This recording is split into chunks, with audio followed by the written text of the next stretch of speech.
क्या याद दिलाऊं, क्या याद दिलाऊं? क्या हम लोगों ने डेरिवेशन कुछ किया है क्या, यंग्स डबल स्लिट एक्सपेरिमेंट का? किया क्या अभी तक यंग्स डबल स्लिट एक्सपेरिमेंट? बोलो। आज एकदम मूड में हूं मैं, तो पूरा चैप्टर ही उड़ा दूंगा आज। तुम लोग बस बोल दो, आज आज हो जाए वन मैन शो, एडमिट कर दो। बोलो। For bright band, bright band बोलो, या फिर ब्राइट पॉइंट बोलो, और यहाँ पे लिखूंगा for dark band, dark band. मैंने भी नोट्स भेजे नहीं है, अभी मैं भेज दूंगा। अभी मुझे एक सेकंड देखना पड़ेगा लास्ट टाइम क्या पढ़ाया था मैंने। तो इसमें हम लोगों ने पाथ डिफरेंस अगर इवन मल्टीपल होगा लैम्डा बाय 2 का, अगर पाथ डिफरेंस इवन मल्टीपल होगा लैम्डा बाय 2 का, ठीक है, इवन मल्टीपल होगा लैम्डा बाय 2 का, तो हम लोग बोलेंगे कि जो हम लोग का गिवन पॉइंट है वो ब्राइट पॉइंट है। और अगर मेरा पाथ डिफरेंस ऑड मल्टीपल हो गया अगर लैम्डा बाय 2 का, तो मैं बोलता हूँ मेरा पॉइंट डार्क पॉइंट है। ठीक है। एक पाथ डिफरेंस निकालने का तरीका है S2P माइनस S1P, कि यहाँ पे मेरा एक सोर्स है, यहाँ से सोर्स है, सोर्स से एक वेव जाती है, पॉइंट पी पे पहुंचेगी, कभी ना कभी तो पहुंचेगी, और S2 से भी जाके पहुंचती है। क्वेश्चन पूछता है कि पॉइंट पी पे डार्क बना या ब्राइट बना। ठीक है, तो उसके लिए क्या करते हैं हम लोग, उसके लिए क्या करते हैं हम लोग, ओहो, मेरी ड्राइंग्स, मेरी प्यारी ड्राइंग्स। ओके, तो मैंने आपको यहाँ पे क्वेश्चन भी कराया था कि अपने पास एक क्वेश्चन है, इसको हम लोग ध्यान से रीड करते हैं एक बार। जस्ट अ सेकेंड, क्या लिखा है यहाँ पे वो भी बताता हूँ। If the optical path difference between the two waves, अगर एक ऑप्टिकल पाथ डिफरेंस दिया 90 लैम्डा, तो इसके ऊपर भी क्वेश्चन कराया था कि आपको फाइंड आउट करना है कि जो गिवन पॉइंट है, ये पॉइंट पी डार्क है कि ब्राइट है। तो पाथ डिफरेंस ही आपको 90 लैम्डा दिया था, 90 लैम्डा, खाली 2 से मल्टीप्लाई करो, 2 से डिवाइड करो। ये जो नीचे जो 2 लिखते हो इसको लैम्डा के साथ लिख के, तो लैम्डा बाय 2 बना दो इसको, और 90 को मल्टीप्लाई कर लो 2 से, तो हो जाएगा 180। 180 कैसा नंबर है, इवन नंबर है।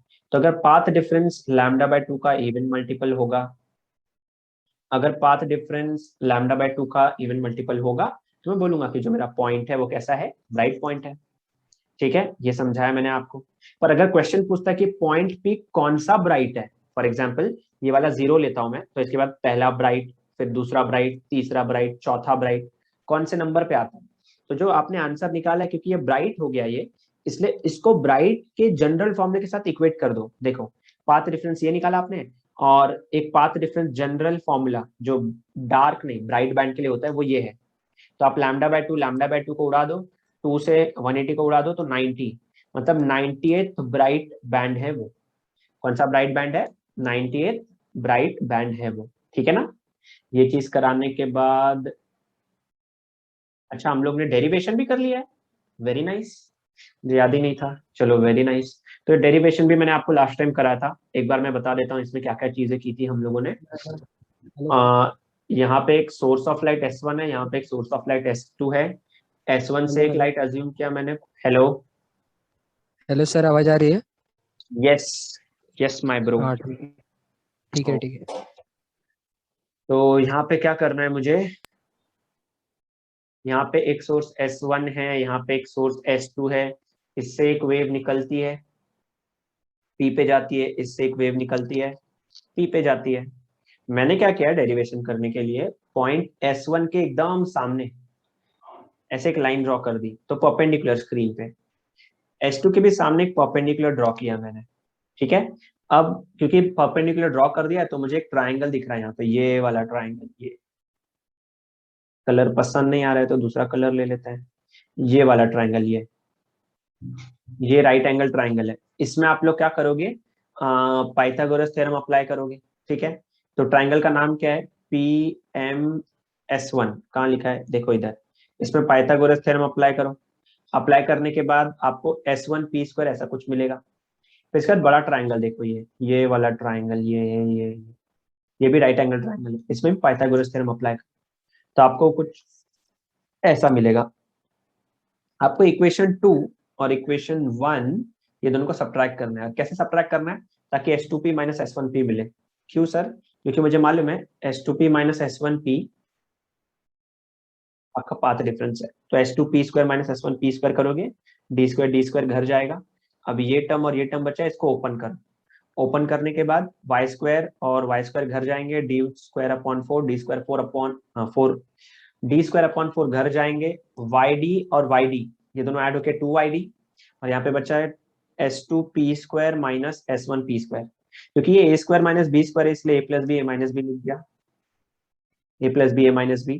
तो S2p माइनस S1p आप ऐसे ही लिखोगे, और यहाँ पे ये S2p प्लस S1p को नीचे शिफ्ट करना है मुझे, उसको मुझे नीचे शिफ्ट करना है, ठीक है। इसके आगे क्या है, रुक जाओ, यहाँ पे अब मुझे क्या करना है, अब हम लोग क्या करेंगे, S2p माइनस S1p, मैंने बोला कि यहाँ पे प्लस वाला लेके आओ। और एक्चुअल प्रैक्टिस में क्या होता है, मैंने आप लोगों को समझाया कि S2p और S1p बराबर होते हैं, और दोनों किसके बराबर होंगे, d के। d क्या है पर d क्या है, तुम लोग को वो भी तो पता होना चाहिए। d क्या है, d क्या है, देख लो भाई एक बार ध्यान से, कौन सी चीज क्या है। ये स्लिट्स है ये वाला, और ये स्क्रीन है। स्लिट और स्क्रीन के बीच का डिस्टेंस क्या होता है, कैपिटल डी। पर दो स्लिट्स के बीच का डिस्टेंस, दो सोर्सेस के बीच का डिस्टेंस कितना होता है, स्मॉल डी। ये छोटी सी चीज याद रखो। ये वाई क्या है, वाई सेंट्रल ब्राइट बैंड से पॉइंट पी, फिर से बोलता हूं, सेंट्रल ब्राइट बैंड से पॉइंट पी का डिस्टेंस वो वाई होता है। बेसिकली हाइट बोल सकते हो, क्या बोल सकते हो, हाइट बोल सकते हो, ठीक है। अब क्या करना है मुझे, अब क्या करना है, जब मैं इसको भी डी ले लूंगा, इसको भी डी ले लूंगा, डी प्लस डी हो जाएगा 2d। ये 2 से 2 को उड़ा दोगे तो आंसर आएगा Y small D upon capital D, Y small D upon capital D. इसके बाद मैंने आप लोग को बताया था कि बैंड विड्थ क्या होता है। इसको इधर छोड़ दो थोड़े टाइम के लिए, ये आपने पाथ डिफरेंस निकाला। अभी बैंड विड्थ की बात करते हैं या फ्रिंज विड्थ की बात करते हैं। क्या बताया था, विड्थ मतलब क्या होता है, यहाँ पे आपके पास एक ब्लू है, मतलब एक सपोज करो ये ब्लू वाला मेरा डार्क बैंड है, डार्क बैंड, रेड वाला मेरा ब्राइट बैंड है, ठीक है। Bright dark, bright dark, bright dark, ऐसा। तो आप अगर दो डार्क बैंड का क्या लोगे, दो डार्क बैंड के बीच का अगर डिस्टेंस निकालते हो, डिस्टेंस कैसे निकालते हैं, बिगर वैल्यू माइनस स्मॉलर वैल्यू। तो आपको बीच वाले बैंड का क्या आ जाएगा, सोचो ना, ऊपर वाली जो बैंड है, ऊपर वाली जो बैंड है, इसमें से नीचे वाले को सब्ट्रैक्ट करना है, ऊपर वाले में से नीचे वाले को सब्ट्रैक्ट करना है। तो ये दोनों को सब्ट्रैक्ट करूंगा तो बीच वाला ही तो बचेगा, ये बीच वाला ही बचेगा ना। तो सब्ट्रैक्ट करना है बेसिकली। तो बैंड विड्थ, किसी चीज की विड्थ निकालनी है तो ऊपर वाले में से नीचे वाले को सब्ट्रैक्ट कर दो, ठीक है। तो ऊपर वाला सेकंड है, नीचे वाला फर्स्ट है। तो n और n+1 इसको तो सब्ट्रैक्ट करना है मैथमेटिकली, क्योंकि n अगर मैं 1 लेता हूं तो n+1 कितना हो जाएगा, 2 हो जाएगा ना। तो 2 - 1 करना है। तो इसलिए फॉर्मूला देखो क्या है, बेसिकली हाइट को माइनस करना है, ध्यान से देखना, हाइट को माइनस करना होता है। तो यहाँ पे yn+1 और yn ये दोनों को माइनस करना है, मतलब y2 माइनस y1 होना चाहिए, फिर y4 माइनस y3 होना चाहिए, y5 माइनस y4 होना चाहिए, बिगर वैल्यू माइनस स्मॉलर वैल्यू। पर इतना याद रखना, ये सक्सेसिव नंबर होने चाहिए। सक्सेसिव मतलब एक के बाद एक। तो अगर मैं y100 लेता हूं तो इसको माइनस करोगे y99 से, ठीक है। तो यहाँ पे अभी ये y कैसे निकालेंगे, तो यहाँ पे मैंने निकाल के दिखाया। जब आप n को 3 लोगे, n को 3 लोगे तो ये क्या बन जाएगा, 3+1 4, y4 माइनस y3। क्वेश्चन ये आता है कि मैं y4 और y3 कैसे लिखूं। तो इसके लिए हम लोगों ने क्या किया, ब्राइट बैंड जो दिख रहा है आप लोग को यहाँ पे, ब्राइट बैंड का फॉर्मूला वो क्या होता है, पाथ डिफरेंस का 2n टाइम्स λ/2। और एक और पाथ डिफरेंस हम लोग ने यहाँ पे क्या निकाला, y small d upon capital D. तो यहाँ पे पाथ डिफरेंस का फॉर्मूला जो हम लोग डेरिवेशन से निकाला वो पुट करो, ये एज इट इज कॉपी करोगे, 2 से 2 उड़ा दो, n लैम्डा बचेगा। मुझे निकालना है यहाँ से y, मतलब हाइट निकालनी है, कितने ऊपर आप, कितनी हाइट पे आपका जो ब्राइट बैंड है या फिर डार्क बैंड है वो प्रेजेंट है। तो yn की वैल्यू यहाँ से मिलेगी n times lambda capital D upon small d। सबसे इंपॉर्टेंट फॉर्मूला यही है, इसको कैसे भी बाय हार्ट कर लो, ये बहुत इंपॉर्टेंट है। अब क्योंकि मेरे पास y n की वैल्यू आ गई है, तो n को एक बार 3 पुट कर लो और एक बार 4 पुट कर लो, दोनों को सब्ट्रैक्ट कर लो, मतलब इसकी बात कर रहा हूं मैं, सब्ट्रैक्ट कर लो। तो lambda d by small d आएगा, lambda capital D by small d। x क्या है सर, x ही आपका बैंडविड्थ है। एक्स, कैपिटल एक्स आपका बैंड विड्थ है, कैपिटल एक्स आपका बैंड विड्थ है, दिमाग में रख लो, कैपिटल एक्स बैंड विड्थ है, और वाई आपकी हाइट है सेंट्रल ब्राइट बैंड से, वाई आपकी हाइट है, इतना याद रखोगे। इसके बाद क्या है, इसके बाद ये वीडियो है। Okay just a second, next पे दिखाता हूं मैं। नेक्स्ट पे क्या है, नेक्स्ट पे हम लोगों के पास वही पाथ डिफरेंस का, अभी मैं बस रिवाइज करा रहा था यहाँ पे आपको कि पाथ डिफरेंस का formula Y small D upon capital D, फिर इसके बाद ब्राइट बैंड के पाथ डिफरेंस से इक्वेट करोगे तो ये आ जाएगा जो मैंने लास्ट टाइम बताया।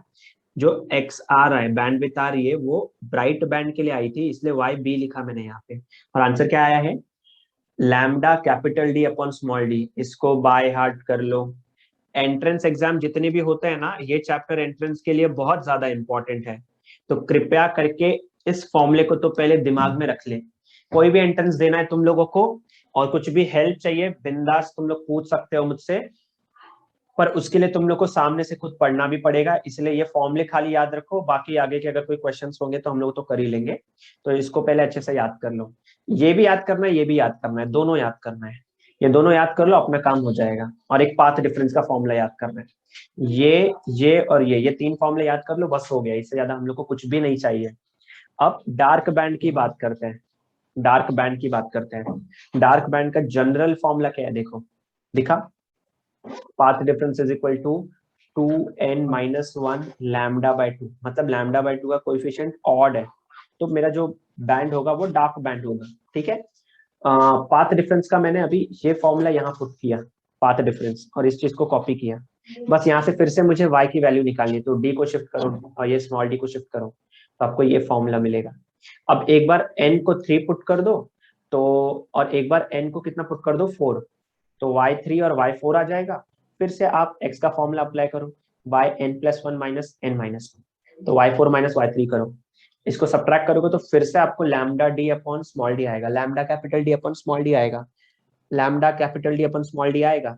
तो ये डार्क बैंड के लिए आ रहा है x की वैल्यू, इसलिए मैंने इसको एक्स डी लिखा, क्या लिखा, एक्स डी लिखा, ओके, ये याद रखेंगे हम लोग। और इसके बाद एक चीज ऑब्जर्व करने वाली क्या थी कि ब्राइट बैंड का जो फ्रिंज विड्थ था, मतलब ब्राइट बैंड के लिए ये जो विड्थ है वही डार्क बैंड के लिए भी विड्थ आ रही थी, इसलिए इसको मैंने इक्वल दिखा के इसको बोला आपसे मैं एक्स ही बोलूंगा, ना ब्राइट बोलना है और ना ही डार्क बोलना है, सिर्फ एक्स बोलना है, क्योंकि दोनों का विड्थ सेम है। मतलब ब्राइट का अगर 2 mm आया तो डार्क का भी 2 mm ही होगा विड्थ, इतना याद रखना। अब मैं यहाँ पे लिख रहा हूँ डेफिनेशन ऑफ बैंडविड्थ या फ्रिंज विड्थ, क्या होता है डेफिनेशन ऑफ बैंडविड्थ या फ्रिंज विड्थ, तो मैंने बताया यहाँ पे डिस्टेंस बिटवीन, रुको, distance between any two successive bright और dark band is known as bandwidth और फ्रिंज विड्थ। दो डार्क या दो, देखो लिखा भी है, दो डार्क या फिर दो ब्राइट के बीच का जो डिस्टेंस होता है उसको विड्थ बोलते हैं, ठीक है। ब्राइट बैंड के लिए yn का फॉर्मूला है n×x, और डार्क बैंड के लिए क्या फॉर्मूला है 2n-1 टाइम्स x/2। ये सब फॉर्मूले आप फॉर्मूले बुक बना लो और उससे प्लीज इसको सॉल्व कर लो, ठीक है, ओके बोलो। और फिर लास्ट में जाते जाते मैंने आपको एक रिलेशनशिप बताया था, relationship between path difference and phase difference. अगर पाथ डिफरेंस में लैम्डा लूं और फेज डिफरेंस में 2 पाई लूं, एक वेव के लिए, एक वेव के लिए लैम्डा अगर पाथ डिफरेंस ले लूं और 2 पाई ले लूं, दोनों को डिवाइड करो, path difference upon phase difference is equal to lambda upon 2 pi. ये बहुत इंपॉर्टेंट फॉर्मूला है। ये जो पूरा टॉपिक है ना, Young's double slit expect YDSE, ये अपने आप में ही बहुत इंपॉर्टेंट फॉर्मूला है, मतलब बहुत इंपॉर्टेंट टॉपिक है, तो इसको प्लीज हल्के में ना मिले, एंट्रेंस में इस पे क्वेश्चन पूछता ही पूछता है, पूछता ही पूछता है। बोलो क्लियर है, बोलो। हाँ सर। ये जो फॉर्मूला है इसको अच्छे से याद कर लो, तो यहाँ पे ये जो चीज लिखी है मैंने इसको मैं रब कर देता हूँ, आई होप तुम लोग को ये चीज समझ में आ चुकी है। अभी इसमें इन लोगों ने इंटेंसिटी का जो कॉन्सेप्ट है ना, उसको ई के फॉर्म में लिखा है। किसके फॉर्म में लिखा है? ई के फॉर्म में। मैं आई के फॉर्म में लिखूंगा, उसमें कोई प्रॉब्लम नहीं होनी चाहिए आप लोगों को। आपको बस समझ में आना चाहिए। मैंने भी अभी तक आप लोग को इंटरफेरेंस की डेफिनेशन नहीं बताई है। मैं आपको कब से बोल रहा हूँ स्टार्ट से कि इंटरफेरेंस की डेफिनेशन आप बताऊंगा। अभी मैं इंटरफेरेंस की डेफिनेशन बताने जा रहा हूँ आप लोगों को। उसको समझने के लिए मुझे इंटेंसिटी का कॉन्सेप्ट समझना पड़ेगा। ठीक है, तो अच्छे से एक बार इंटेंसिटी का कॉन्सेप्ट समझ लेते हैं, और फिर आपको धीरे धीरे इंटरफेरेंस की डेफिनेशन क्या होती है वो भी समझ में आएगी। जिसके लिए फिर से हम लोगों को क्या चाहिए, हाँ बहुत ऊपर बना दिया। टॉपिक का नाम भी लिख लेता हूँ। क्या टॉपिक है ये? इंटेंसिटी। अभी मैं आप लोग को इंटेंसिटी बताने जा रहा हूँ। इंटेंसिटी ऑफ ब्राइट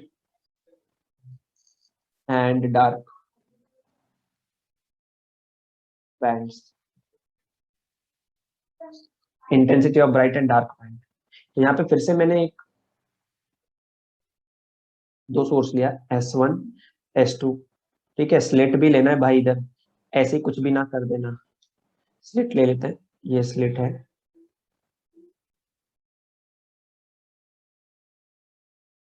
हमारी टेढ़ी हो रही है, ये स्लिट है। ये डॉट को हटा ही देता हूँ, मुझे पसंद ही नहीं आ रहा।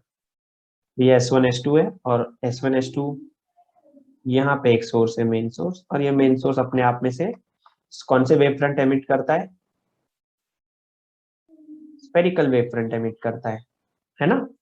ये स्पेरिकल वेव फ्रंट एमिट कर रहा है, और आपको मालूम है यहाँ पे एक स्क्रीन होगी, यहाँ पे एक स्क्रीन होगी।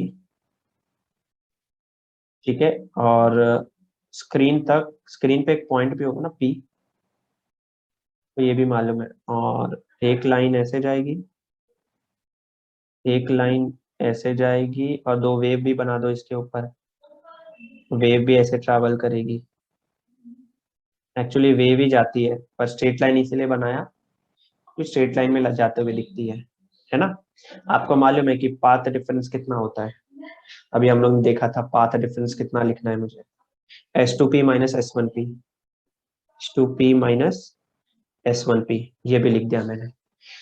मुझे इंटेंसिटी के बारे में बताना है ना, तो मुझे मालूम है इसकी इंटेंसिटी में I1 ले लेता हूँ, इस लाइट की इंटेंसिटी में I2 ले लेता हूँ। अब वो बात अलग है कि दोनों की इंटेंसिटी बराबर है। इसको भी मैं I ले लेता हूँ, इसको भी मैं I ले लेता हूँ। और अभी तुम लोग को एक जादू दिखाऊंगा, तुम लोग भी हैरान हो जाओगे और फिर उसके बाद परेशान हो जाओगे। थोड़ा परेशान करना बनता ही है। बस देखते हैं कितना कौन ध्यान देता है, कौन आंसर दे पाता है, मुझे वो देखना है मुझे। चलो चेक करते हैं, चलो आगे बढ़ते हैं। ये है central bright band, central bright band. अब जिसको नहीं मालूम है ये फॉर्मूला, प्लीज कृपया करके इसको याद कर ले। ये फॉर्मूला रिजल्टेंट का फॉर्मूला है, रिजल्टेंट। ये 11th स्टैंडर्ड में फॉर्मूला हुआ करता था, जो बहुत काम आता है अभी। कौन सा फॉर्मूला है? P square plus Q square plus 2PQ cos theta, 2PQ cos theta P और क्यू के बीच का एंगल है। तो अगर मैंने बोल दिया कि पी और क्यू दोनों बराबर है, और दोनों की वैल्यू मैंने पी ही ले ली, ठीक है, पहले मैं इसको कन्वर्ट कर लेता हूँ, छोड़। आप पी को I1 ले लेना, या इसको I ही ले लो। पी को और क्यू को इक्वल ले लो, और ये I ले लो। और ये R को ना मैं IR लिखता हूँ, IR। मैं एम्पलीट्यूड के फॉर्म में लिखना चाहिए मुझे, सॉरी। इसको मैं ए ले लेता हूँ, ठीक है। ए आर को आर ही रखो, आर मतलब रिजल्टेंट एम्पलीट्यूड, आर मतलब रिजल्टेंट एम्पलीट्यूड, उसको मत बदलो। तो इसको मैं सिर्फ ए ले लेता हूँ। ए मतलब क्या होता है? Amplitude of wave, amplitude of wave, amplitude of wave. तो अब ये आर कैसा दिखने लगेगा? जहां जहां पे पी लिखा है और क्यू लिखा है, जहां जहां पे पी और क्यू लिखा है, वहां वहां पे आप लोग क्या करोगे? ए लिख दोगे। तो ये ए स्क्वायर हो जाएगा, प्लस ये ए स्क्वायर हो जाएगा, प्लस ए इंटू ए क्या हो जाएगा? 2A स्क्वायर, और ये हो जाएगा कॉस थीटा, है ना? तो आर इज इक्वल टू ये ए स्क्वायर और ए स्क्वायर क्या हो जाएगा फिर से? 2A square plus 2a² cos theta. 2a² common आएगा तो यहाँ पे बचेगा अपने पास 2a² कॉमन आएगा तो अपने पास बचेगा 1 प्लस cos थीटा। 2 चैप्टर में हम लोग ये डेरिवेशन कर लिया तो वापस से मेरा बिल्कुल भी मूड नहीं है कराने का। 2a² वैसे ही रखोगे और 1 प्लस cos थीटा का फॉर्मूला होता है 2 cos² थीटा अपॉन 2। जिसको नहीं याद है भाई याद कर ले। ये 2 2 जा 4 हो गया, ये हो जाएगा 4a² cos² थीटा बाई 2। और मैं रिजल्टेंट एम्पलीट्यूड निकालने की कोशिश कर रहा हूँ, दोनों वेव का रिजल्टेंट एम्पलीट्यूड। तो अगर इसका एम्पलीट्यूड सपोज करो a है और इसका एम्पलीट्यूड a है तो क्या हाल होने वाला है वो समझा रहा हूँ। तो 4 बाहर आएगा एज 2, a² बाहर आएगा एज a, cos² बाहर आएगा एज cos थीटा बाई 2। ये हो जाएगा r के बराबर। तो इसको पहले दिमाग में डालो, ये 3 चैप्टर में एक ही फॉर्मूला है, बार बार वही बता रहा हूँ, तो इसको गलती से भी नजरअंदाज मत करो। अगर बार बार आ रही है ये चीज तो बोर्ड्स में आने के चांसेस बहुत ज्यादा होते हैं इसके, ठीक है। अभी मुझे एक और चीज मालूम है, मुझे एक और चीज मालूम है क्या, कि जो रिजल्ट मतलब जो इंटेंसिटी होती है, इंटेंसिटी होती है, या फिर एक काम करता हूँ मैं थीटा की भी तुम लोग को वैल्यू बताता हूँ, मतलब maximum when theta is 0, theta को 0 ले लो। ये अपना केस 1 है, ठीक है, केस 1 है। केस 1 में मैं अज्यूम कर रहा हूँ कि दोनों वेव ना सेम डायरेक्शन में जा रही है, एक वेव इधर एक वेव इधर, दोनों सेम डायरेक्शन में जा रही है। तो थीटा कितना लूंगा मैं, 0 डिग्री लूंगा। cos 0 कितना होता है, 1 होता है, ठीक है। पर यहाँ पे मुझे क्या करना है, देखो ये थीटा की जगह पे मैंने कितना पुट किया, 0। देखो ये फॉर्मूला क्या है, r is equal to 2a cos, theta की जगह पे मुझे 0 पुट करना है तो cos 0 1 होता है, तो r आएगा आपका 2a। जब दोनों वेव सेम डायरेक्शन में चल रही है, केस 2 देखो, एक्चुअली थीटा इन दोनों के बीच का फेज डिफरेंस है, तो ये एक्चुअली ऐसे चालू हुई है, ध्यान से देखना भाई, ओ भाई ध्यान से देख लो। एक वेव ऐसे चालू हुई ऐसे, एक वेव ऐसे चालू हुई ऐसे, तो दोनों के बीच का फेज डिफरेंस तो 0 ही है, ये भी 0 से चालू हुई, ये भी 0 से। पर केस 2 में कुछ और हाल है। केस 2 में क्या हो रहा है, एक ऐसे चालू हुई और दूसरी वाली का मन ही बदल गया ऐसे। सोचो ना, क्रेस्ट और क्रेस्ट मिलके बड़ा क्रेस्ट बनाते हैं, ट्रो और ट्रो मिलके बड़ा ट्रो, पर यहाँ पे क्रेस्ट और ट्रो मिलके खत्म ही हो जाती है वेव। तो ये 0 से चालू हो रही है, तो ये कितने से चालू हो रही है, 180 से। तो फेज डिफरेंस इस बार 180 है। पर मेरे पास इस फॉर्मूले में ना थीटा बाई 2 है, तो थीटा बाई 2 कितना हो जाएगा, 90। और cos 90 कितना होता है, 0। तो r कितना आ जाएगा, 0 आ जाएगा। r कितना आएगा, 0 आ जाएगा। तो यहाँ से मुझे दो कंक्लूजन मिल रहा है फिलहाल, अगर ध्यान से देखोगे तो, कि मुझे एक r की वैल्यू 2ai और एक r की वैल्यू 0i। जो 2a वैल्यू आ रही है ना, एक्चुअली वो मैक्सिमम एम्पलीट्यूड आ रहा है, और जो 0 आ रहा है वो मिनिमम एम्पलीट्यूड आ रहा है। मतलब ये जो वेव है जो आपको यहाँ पे मिलने वाली है पॉइंट पी पे, ये जब अभी केस 1 में क्योंकि दोनों के बीच का फेज डिफरेंस 0 है ना, फेज डिफरेंस 0 है, तो ये ब्राइट बैंड के लिए कंडीशन बता रहा था मैं, ब्राइट बैंड, क्योंकि क्रेस्ट पे क्रेस्ट आएगा तो ब्राइट बनेगा, और क्रेस्ट पे जब ट्रो आएगा तब डार्क बैंड बनेगा। क्या बनेगा, डार्क बैंड। तो जब ब्राइट बैंड बनता है, तो ये मैक्सिमम एम्पलीट्यूड मिलता है। मैक्सिमम एम्पलीट्यूड कब मिलेगा, for bright band, for bright band. और मिनिमम एम्पलीट्यूड कब मिलेगा, for dark band. I hope इतना समझ में आ गया, मैक्सिमम कब मिल रहा है, मिनिमम कब मिल रहा है। अगर एम्पलीट्यूड आपका मैक्सिमम है या एम्पलीट्यूड आपका मिनिमम है, तो अकॉर्डिंगली आपका एम्पलीट्यूड के साथ साथ इंटेंसिटी भी तो बदलेगा ना यार। क्यों, इंटेंसिटी क्या होता है याद करो, intensity is directly proportional to square of amplitude. और यहाँ पे मैं देख रहा हूँ कि एम्पलीट्यूड कितना है, आर मैक्स है, तो उसका करना पड़ेगा स्क्वायर, तो इंटेंसिटी भी क्या हो जाएगी, आई मैक्सिमम। तो आई मैक्सिमम मिलेगा कितना, आर मैक्स का स्क्वायर, इसका स्क्वायर कर लो, कितना हो जाएगा 4a स्क्वायर।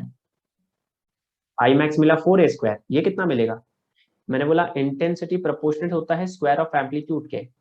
एम्पलीट्यूड दे दोगे आप आर मिनिमम, एम्पलीट्यूड के प्लेस पे लिखा आर मिनिमम, तो इसका स्क्वायर करना है, तो इंटेंसिटी भी क्या आएगी, मिनिमम आएगी। अब आर मिनिमम की 0 वैल्यू वैसे 0 है, तो मिनिमम इंटेंसिटी कितनी आई, 0 आई। तो मैक्सिमम एम्पलीट्यूड ये 4a स्क्वायर, मिनिमम 0। इतना तो समझ में आ रहा है, मिनिमम मतलब ये डार्क बैंड की बात कर रहे हैं हम लोग कब से, डार्क बैंड या डार्क पॉइंट की बात कर रहे हैं। और यहाँ पे किसकी बात कर रहे हैं, ब्राइट पॉइंट की बात कर रहे हैं। किसकी बात कर रहे हैं, ब्राइट पॉइंट की बात कर रहे हैं। बोले इतना समझा। हाँ अब एक चीज एक्सप्लेन करने की कोशिश कर रहा हूं, सुनो। अभी दो कंडीशन हो सकती है, ध्यान से सुनना। हाँ, इसमें 3-3.5 मिनट ही बाकी है। बस एक चीज ये याद करो अभी, ये और एक ये, या तो मैक्सिमम एम्पलीट्यूड कितना होगा, मैक्सिमम इंटेंसिटी कितनी होगी, 4a स्क्वायर, या तो 0 होगी, या तो 4a स्क्वायर या तो 0 होगी। इसका मतलब क्या है, इसका मतलब क्या है, ध्यान से सुनना।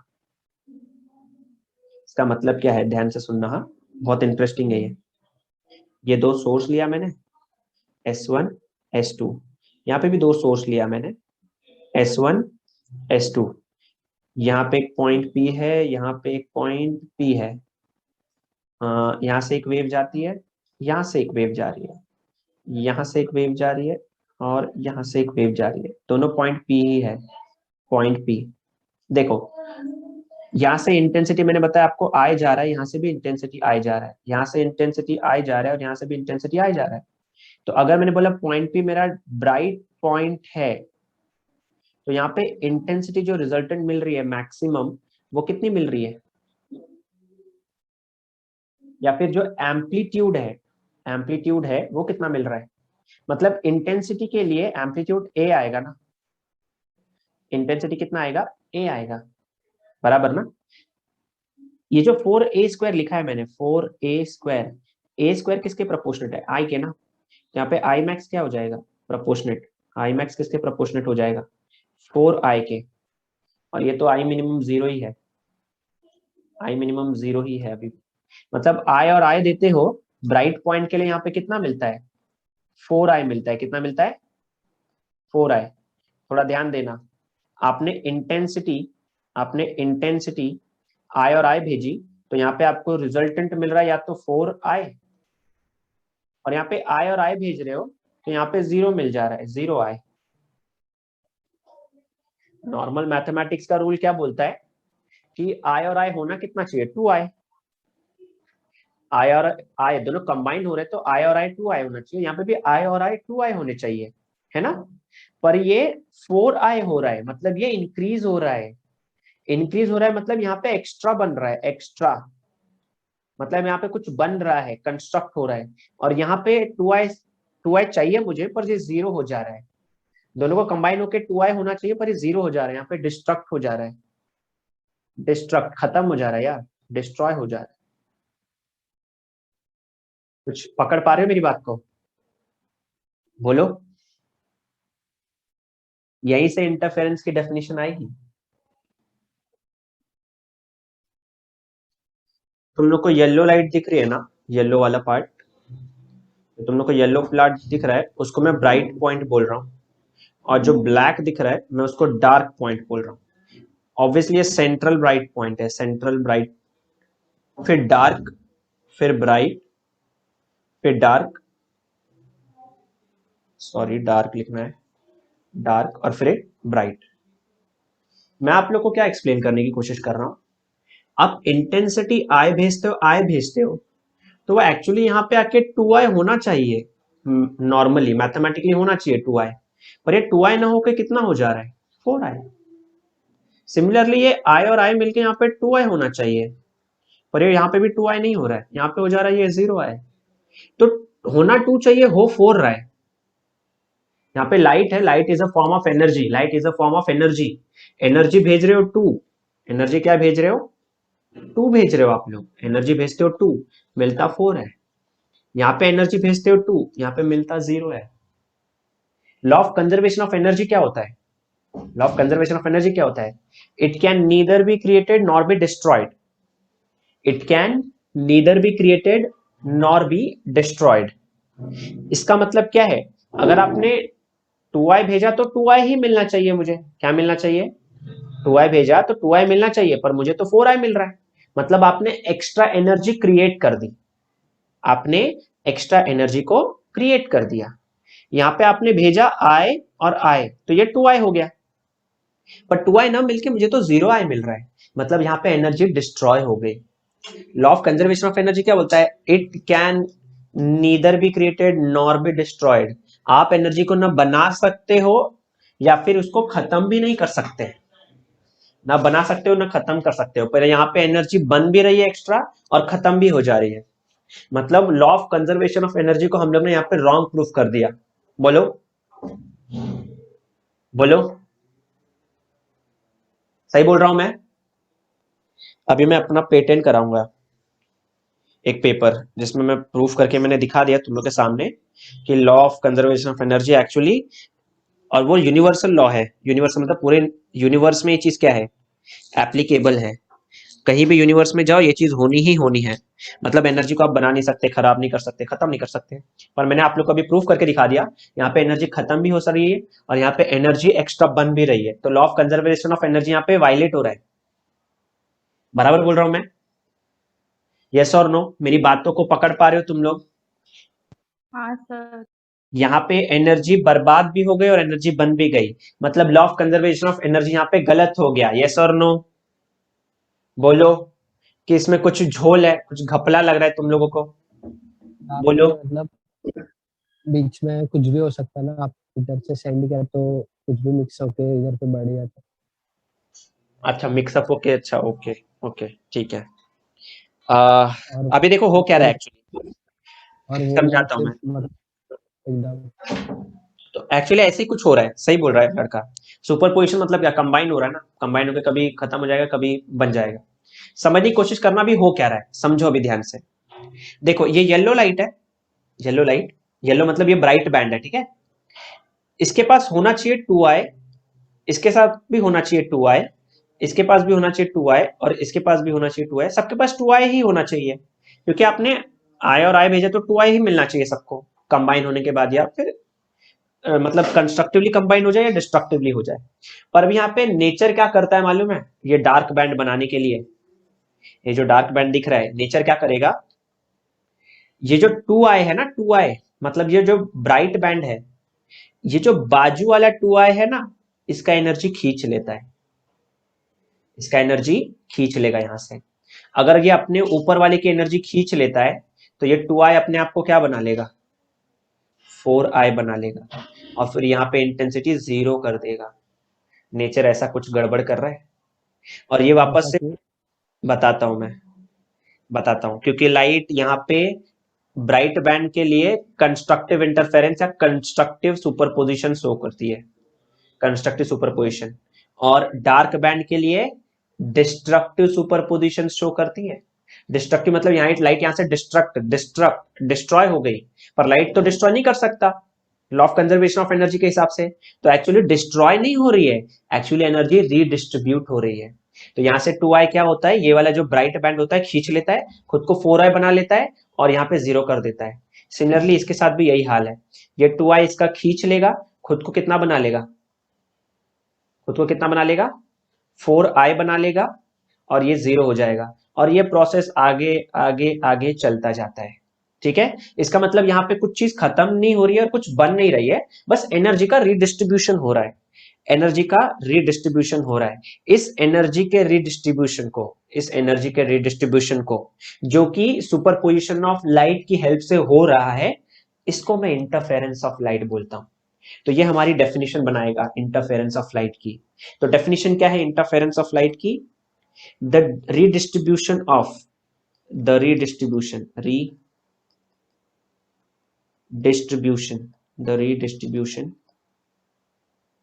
the redistribution in the intensity of light, in the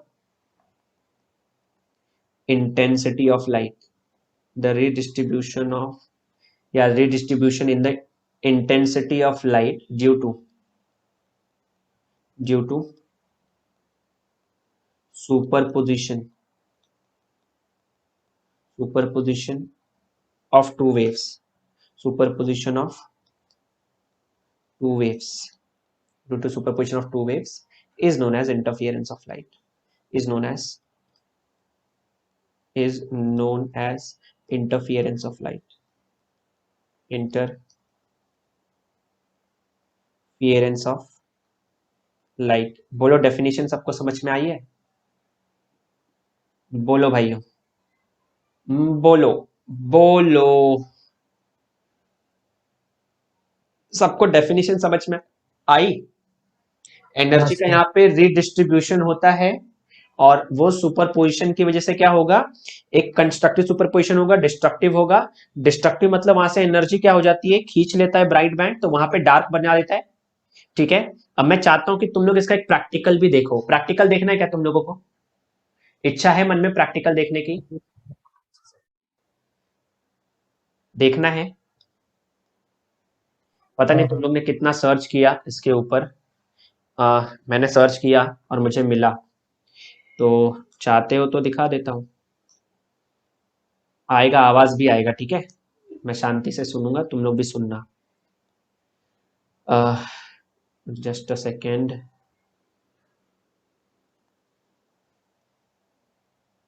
Tom and Jerry देख रहा था, वही ऊपर रिकमेंडेशन में आ रहा है।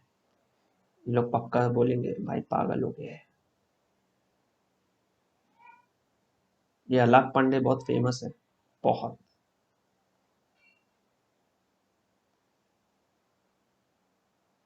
Oh my God, what is this, man? What the hell? मैंने आवाज ही बंद करके रखा है। रुको, कुछ दिखाई दे रहा है तुम लोगों को? नहीं दिखाई दे रहा है? HD में चल रहा है। बाप रे, 1080 में चल रहा है। ओ भाई 720 ठीक है, नेट की लग जाएगी। What is light? What is light? What is light? That's a good question, isn't it? What is light? Isn't it an element? Light is brightness. आवाज आ रही है आप लोग को? आवाज आ रही है? चलो आवाज ठीक तो आ रही है, पर अटक अटक कर चल रहा था। है। थोड़ा सा एडजस्ट कर लो। I guess. We have auras. We all have auras. Which are light? Yes, they are. It lights up the room. It makes it not dark. What's the difference between blue light and red light? The color. It goes in your eyes and then you see stuff. They range from white to red to orange to green. It's like the chakras of your body. Can you see my aura? No, not particularly right now. Is it too bright out? It's very sunny out here today. Does that make it harder to see someone's aura? Not necessarily. If I was to explain it to a blind person, right? Yeah. It would be the difference. You see nothing whatsoever as a blind person, whereas I see things in front of me. To be fair, the question of what light is not an easy one.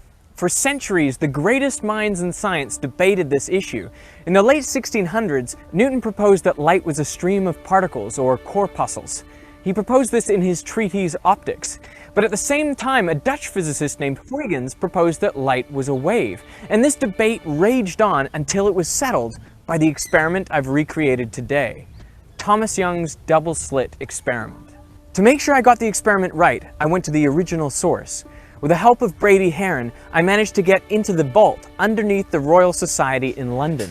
There I found Thomas Young's handwritten notes from 1803. I brought into the sunbeam a slip of a card, about 1/30th of an inch in breadth, and observed its shadow, either on the wall or on other cards held at different distances. Besides the fringes of colors on each side of the shadow itself was divided by similar parallel fringes of smaller dimensions. Wow. This is an experiment so simple that you could make it at home, and yet so fiddly that I have never seen it before done with sunlight. I was thinking about doing it in a box, like a like a fridge box. And you can take it out on the street. Taking it out on the street. Could I possibly interview you guys for about a minute? We're doing a science experiment. I have here is an empty box. And this is a little eyepiece where we can look in, and this is a hole. And I'm gonna place this slide above that hole. And if you look closely, you'll see that there's two openings. Very narrow openings side by side. It's a double slit. Now before we have a look, we need to tilt it towards the sun a little bit. So we want the sun to hit this double slit directly. What are we going to see on the bottom of the box? The obvious thing you think you're going to see is you're going to see two lines. 2 lines on the bottom of the box. 2 bright bands. 2 little lines. Yeah. I think it'll be one line instead of 2. I can expect to see the whole box lit up. It'll probably be a kaleidoscope of some sort. A bunch of colors. Probably, yeah. Rainbow, different colours. There, have a look. You expected to see kind of one line. Is that what you see? No. I see dots. How many? It's one circle. Well, there's one in the middle strongest, 2 either side. The 2 on the outside are multicolored, and the one in the middle is just white. And kind of a rainbow. The rainbow of colour as well. Quite a few colours and lots of little dots. Like there are more dots appearing. I think I can even see more dots spreading along. Yeah, that's amazing. Yeah, I can see tons of dots now. Not tons, but I can see dots spreading across that way. Either side. Yeah, definitely. Isn't that amazing? Yeah, that's incredible. And that's just nothing else apart from 2 slits. 2 slits.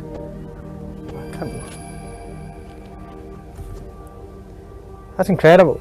But all we're doing is we're putting a light through 2 very narrow slits side by side. So how does this make any sense? There's some kind of principle involved then that the average person is not familiar with. That's the only explanation. No, I'm really confused by it, but I'd like to find out why. People were debating, is light a wave or is it made of particles? So what causes that? Well, if light were behaving as particles, you would expect them to go through each slit and just produce a bright spot underneath. So we would see 2 bright spots on the bottom of the box. But if light's behaving as waves, then the wave from one slit can interact with the waves from the other slit. I've got a demonstration here on a little pond where we can see this with water waves. I have 2 sources of ripples, which are basically like the 2 slits. When I create ripples with a single source, they travel out with circular wavefronts.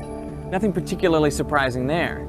But if I add a second source of ripples, then we start getting an interesting pattern.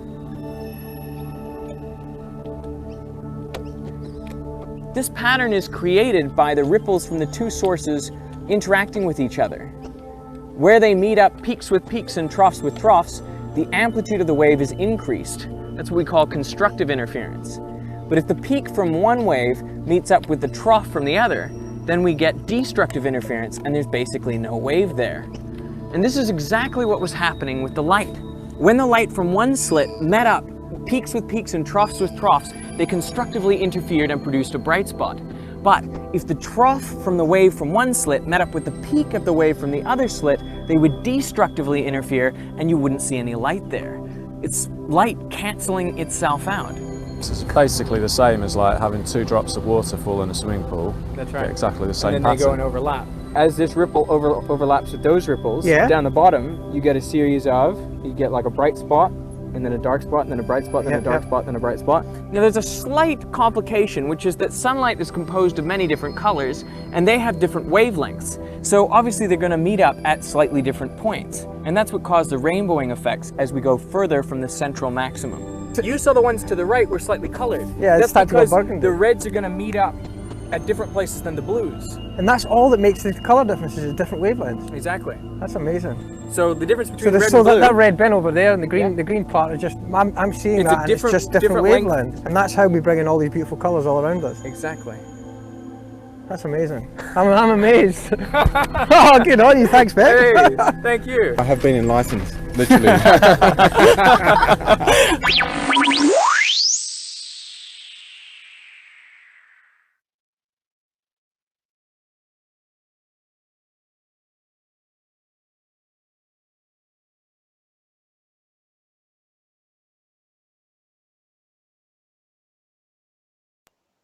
Okay, तो तुम लोग ने देख लिया ये video? कुछ समझ में आया तुम लोगों को? बोलो, क्या बोल रहा था? पूरे वीडियो में कुछ समझा? ये सब सर के ऊपर से गया। तुम लोग ने ये भी देखा कि पानी की जो वेव है ना, पानी की जो वेव है वो कैसे इंटरफेयर करती है, एक अलग पैटर्न बनाती है। और वो पैटर्न हम लोग ने देखा है ना, ऐसा कुछ पैटर्न नहीं बन रहा था। ये एक वेव है, ये एक वेव है, एक स्लिट से निकल रही है, एक दूसरी वेव है, सपोज करो ये वाली, ये भी स्लिट से निकल रही है ऐसे। ये आगे जाके ये मीट करते हैं, ये आगे जाके मीट करते हैं। और जब ये मीट करेंगे तो तुम लोग ध्यान से देखोगे ना, एक स्ट्रेट लाइन में मुझे एक चीज मिलेगी।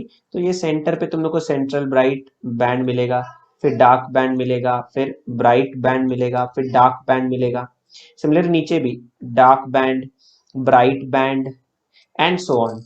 अभी वहां पे वो जो एक्सपेरिमेंट कर रहा था, वो जो पर्सन था, वो एक्चुअली खुद भी स्टूडेंट ही है, शायद से पीएचडी कर रहा है या उस टाइम पे कर रहा था, अभी तो हो भी गया रहेगा उसका। तो उसने क्या बताया कि जो आप लोग को बैंड्स दिख रहे हैं, वैसे वो बैंड्स ऐसे दिख रहे थे, मैं दिखाता हूँ, देखो वो बैंड्स एक्चुअली ऐसे दिख रहे थे आप लोग को, ऐसे ऐसे। जो गैप छोड़ रहा हूं मैं डार्क समझ लेना उसको, ठीक है। ये थोड़ा सेंट्रल ब्राइट वाला बना दिया मैंने, ऐसे और ऐसे। अभी यहाँ पे तो मुझे शार्प दिखता है एक्चुअली, डार्क ब्राइट, वहां पे शार्प नहीं दिख रहा था क्योंकि सनलाइट यूज किया था ना उसने, सनलाइट यूज किया था उसने। सनलाइट में मुझे मालूम है विबग्योर प्रेजेंट होता है। क्या प्रेजेंट होता है? विबग्योर। तो इसमें एक लाइट नहीं है एक्चुअली जो उसने दिखाया, उसमें वायलेट थी, इंडिगो थी, ब्लू थी, ग्रीन थी, येलो थी, ऑरेंज थी, रेड थी। ये सबकी सब मर्ज हो रही थी एक्चुअली, ये सबकी सब मर्ज हो रही थी। पर अगर आपको लाइट का ट्रू नेचर देखना है तो आपको याद रखना मोनोक्रोमैटिक लाइट चाहिए। कैसी चाहिए? Monochromatic light. मोनो का मतलब क्या होता है? सिंगल, क्रोमैटिक मतलब वेवलेंथ। तो ऐसी लाइट जिसके पास सिंगल वेवलेंथ है, या तो सिर्फ वायलेट ले लो, या तो सिर्फ इंडिगो ले लो, या तो सिर्फ ब्लू, या तो सिर्फ रेड, या तो सिर्फ ऑरेंज। कोई एक कलर लो और उससे एक्सपेरिमेंट करो। तुम लोग को स्क्रीन पे एकदम perfect bright dark, bright dark, bright dark and so on दिखते जाएगा। ठीक है, ओके। कुछ पल्ले पड़ा हम लोगों को? सबको समझ में आ रहा है मैं क्या बोल रहा हूं? Yes yes. ये एक्सपेरिमेंट था इंटरफेरेंस ऑफ लाइट पे, कि लाइट इंटरफेयर कैसे होती है। ठीक है, मैंने आपको बहुत बार बताया पीछे कि इंटरफेरेंस क्या होता है। ठीक है, इंटरफेरेंस कंस्ट्रक्टिव भी होता है और डिस्ट्रक्टिव भी होता है। और अभी मैंने आपको मतलब प्रैक्टिकल भी करके दिखाया कि कैसे कंस्ट्रक्टिव होगा और कैसे डिस्ट्रक्टिव होगा। और कंस्ट्रक्टिव इंटरफेरेंस और डिस्ट्रक्टिव इंटरफेरेंस जब साथ में होता है तो उसका जो रिजल्ट होता है वो क्या होता है। आपको स्क्रीन पे dark band, bright band, dark band, bright band ऐसे मिलते जाएगा। ठीक है, और उस यही जो चीज है, वही जो चीज है, उसी की हेल्प से हम लोगों ने एक सेकेंड, उसी की हेल्प से हम लोगों ने एक्सपेरिमेंट भी किया और ये भी समझने की कोशिश की कि इंटरफेरेंस क्या होता है। और फिर मैंने अभी आपको डेफिनेशन बताया। बताओ स्क्रीन पे क्या लिखा है, जरा रीड करो आप लोग, जरा देखो तो मैं आपको रीड करने आ रहा है कि नहीं आ रहा है। इंटरफेरेंस की डेफिनेशन क्या है, जरा रीड करो क्या लिखे। in the intensity of light due to superposition of two waves is known as interference of light. Interference, तो इंटरफेरेंस का मतलब क्या है? लाइट इंटरफेयर होगी, सुपर इम्पोज होगी, सुपरपोज होगी, ओवरलैप होगी। ठीक है, सबकी मीनिंग एक ही है, हीरो बनने के लिए बता रहा हूं। तो जब लाइट ऐसे कुछ परफॉर्म करेगी तो आपको सिंपली दिखाई दे जाएगा कि लाइट इंटरफेयर हो रही है, और इंटरफेयर होने के बाद वो dark band, bright band, dark band, bright band बनाएगी। ठीक है, ओके, क्लियर है? हाँ सर, इसका मतलब वो एक दूसरे को काट रहे हैं। मतलब लाइट सुपर इम्पोज होती है। सुपर इम्पोज होने का दो तरीका है, या तो कंस्ट्रक्टिव सुपरपोजिशन होगा, कंस्ट्रक्टिव, या तो डिस्ट्रक्टिव सुपरपोजिशन होगा, डिस्ट्रक्टिव सुपरपोजिशन। स्टार्ट में दोनों के पास दो आई ही होना चाहिए, पर ब्राइट वाला क्या करता है, दूसरे वाले ब्राइट से अब थोड़ी लाइट खींच लेता है, तो इसको डार्क बना देता है और खुद ब्राइट ही रहता है या ज्यादा ब्राइट हो जाता है। ठीक है, ये प्रोसेस होता है, तो ऐसे इंटरफेरेंस होता है। ठीक है, ये पूरा प्रोसेस इंटरफेरेंस का है। बोलो समझ में आया ये? आई होप ये समझ में आ चुका है आप लोगों को, जो भी मैं समझाने की कोशिश कर रहा हूँ यहाँ पे। हम लोग को मोनोक्रोमेटिक लाइट चाहिए, इतना याद रखेंगे बस। बोलो क्लियर है? आगे बढ़े हम लोग। कंडीशन पढ़ना चाहते हो तुम लोग कि मतलब अगर हम लोगों को भी एक्सपेरिमेंट करना है तो क्या क्या चीजों को ध्यान में रखना पड़ेगा, बोलो। हाँ sir. Okay just a second, मैं बुक ओपन कर लेता हूँ। Just a second, just a second. तुम लोग के पास टेक्स्ट बुक है ना? तुम लोग चाहो तो अपनी टेक्स्ट बुक को ओपन कर सकते हो, और चाहो तो टेक्स्ट बुक को ओपन कर लो। मैं भी एक बार बस टेक्स्ट बुक ओपन कर रहा हूँ। कंडीशंस है, मुझे आप लोग को एक्सप्लेन करना है क्या कंडीशंस है वो, जिससे कि मैं इंटरफेरेंस का जो प्रोसेस है मैं खुद भी कर सकता हूँ। जस्ट अ सेकेंड, 5-6 पॉइंट है, ज्यादा नहीं है। ओपन हो जाए, हो गया ओपन, चलो ठीक है।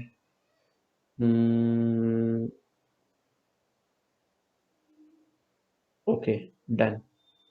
यहाँ पे पॉइंट्स में रीड करते जाता हूँ और बताते जाता हूँ क्या है पॉइंट्स की मीनिंग, ठीक है। मैं स्टार्ट कर रहा हूँ, आई होप सबको आवाज मेरी आ रही है। मैं पॉइंट्स एक्सप्लेन करने जा रहा हूँ, पॉइंट नंबर 1 से चालू करेंगे। और जो भी पॉइंट्स बता रहा हूँ मैं किसके लिए बता रहा हूँ? Condition for obtaining steady and well defined interference pattern. Exam में कोई भी 6 लिखने के लिए बोलेगा तो लिख के तुम लोग आ सकते हो, कोई भी 6, ठीक है। एकदम सिंपल सिंपल है, अभी याद हो जाएगा, देखो ऑन द स्पॉट। मैंने बोला condition for steady and well defined interference pattern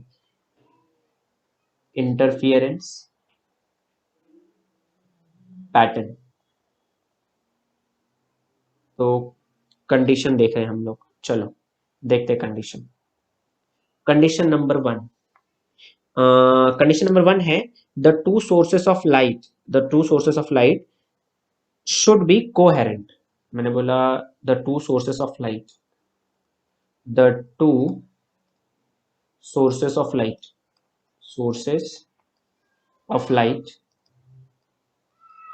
should be या must be, जो लिख रहा है लिख लो, must be coherent। सबसे पहला पॉइंट और सबसे इंपॉर्टेंट पॉइंट यही है, कोहेरेंट। कोहेरेंट का मतलब क्या होता है? कोहेरेंट सोर्सेस क्या होता है, अभी उसको एक्सप्लेन करना पड़ेगा मुझे, सुनते जाओ बस। Coherent sources and coherent light. Coherent sources and coherent light waves. ये मैंने आपको पहले एक्सप्लेन कर दिया है, फिर से बता देता हूं कि अगर आप जो 2 वेव यूज करते हो, एक ये हमेशा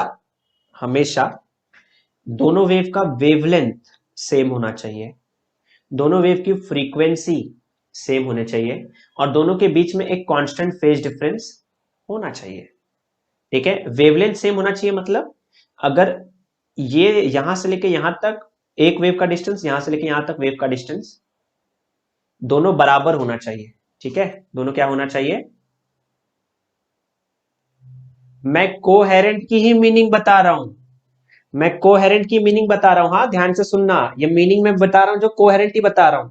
कोहेरेंट एक्चुअली लाइट वेव्स होती हैं और सोर्सेस होते हैं, तो बता रहा हूं अगर 2 लाइट सोर्सेस ऑफ लाइट अगर कोहेरेंट है, इसका मतलब ये है कि दोनों का वेवलेंथ, दोनों की फ्रीक्वेंसी सेम होनी चाहिए। एम्पलीट्यूड सेम नहीं होगा तो चलेगा, पर ये दोनों तो होने ही चाहिए, और दोनों के बीच में कांस्टेंट फेज डिफरेंस होना चाहिए। अब तुमको ये नहीं समझ में आया होगा कांस्टेंट फेज डिफरेंस का क्या मतलब है। लास्ट टाइम भी समझाया था, एक बार फिर से समझाता हूं, देखो ऐसा बना लेते हैं, ऐसा बना लेते हैं और ऐसा बना लेते हैं।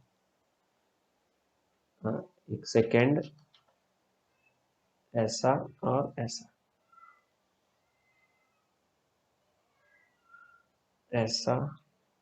ऐसा।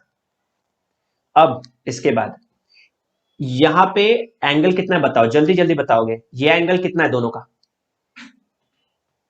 कितना एंगल है? ये 0 है, ये 0 है। दोनों के बीच का फेज डिफरेंस, एंगल का डिफरेंस कितना होगा? एंगल का डिफरेंस कितना होगा बोलो? 0। ये वाला 180 है, ये वाला भी 180 है, और सेम लाइन पे आना चाहिए। ये तो बहुत इंपॉर्टेंट बात है कि सेम लाइन पे एंगल सेम होना चाहिए। ये सेम लाइन पे आ रहे हैं, ये दोनों भी सेम लाइन पे आ रहे हैं। नहीं आ रहे तो आने चाहिए, अभी एक्सप्लेन करने के लिए बता रहा हूँ। ये दोनों सेम लाइन पे आने चाहिए, नहीं आ रहे पर आने चाहिए, ठीक है, ये याद रखो, आने चाहिए, बस समझाने के लिए बता रहा हूँ, आने चाहिए। तो अभी ये वाला 180 पे है, ये वाला 180 पे है, फेज डिफरेंस 0। ये वाला कितने पे है भाई, 360 पे है, ये वाला भी 360 पे है, फेज डिफरेंस 0। ये दोनों पॉइंट का भी फेज डिफरेंस 0, ये वाले पॉइंट का भी फेज डिफरेंस 0, ये वाले का भी फेज डिफरेंस 0। हमेशा फेज डिफरेंस इन्फिनिटी टाइम के लिए फेज डिफरेंस 0 ही होगा, इसलिए उसको बोलते हैं हर जगह में फेज डिफरेंस सेम है, मतलब फेज डिफरेंस कांस्टेंट होना चाहिए। फेज डिफरेंस क्या होना चाहिए, कांस्टेंट। अगर एक वेव मैंने ऐसी बनाया, सपोज करो, अभी तुम लोग को और अच्छे समझ में आएगा कि हर बार थोड़ी ना फेज डिफरेंस सेम होगा, सेम होना चाहिए, नहीं हुआ तो नहीं हो पाएगा भाई, नहीं हुआ तो नहीं हो पाएगा, ये भी याद रख लो। तो एक वेव अगर ऐसी बनी और एक वेव ऐसी बन गई, क्या ये दोनों के बीच में फेज डिफरेंस सेम है? नहीं सर जी, दोनों का वेवलेंथ बदल गया ना, नहीं होगा। और अगर ऐसी वेव आई तो फिर भूल ही जाओ,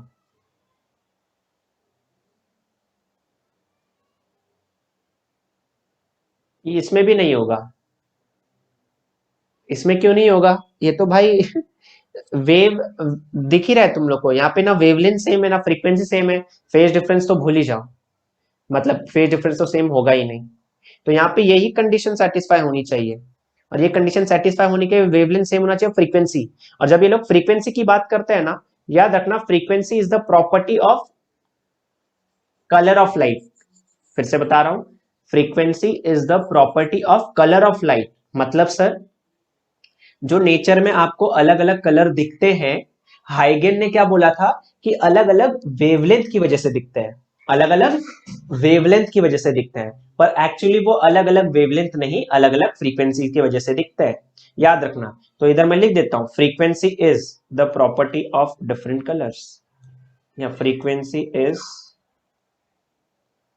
property of colours, property of colours, मतलब अलग अलग कलर मुझे अलग अलग फ्रीक्वेंसी की वजह से दिखते हैं, ठीक है, ये याद रखना, अलग अलग वेवलेंथ की वजह से नहीं दिखते, ये एक याद रखना है। बोलो पहला पॉइंट क्लियर है? कोहेरेंट ये वेव्स हो गए, और जिन सोर्सेस से ये लाइट निकलेंगी उसको कोहेरेंट सोर्सेस बोलते हैं, सिंपल। तो कोहेरेंट मतलब 3 चीज याद रखनी है आप लोगों को।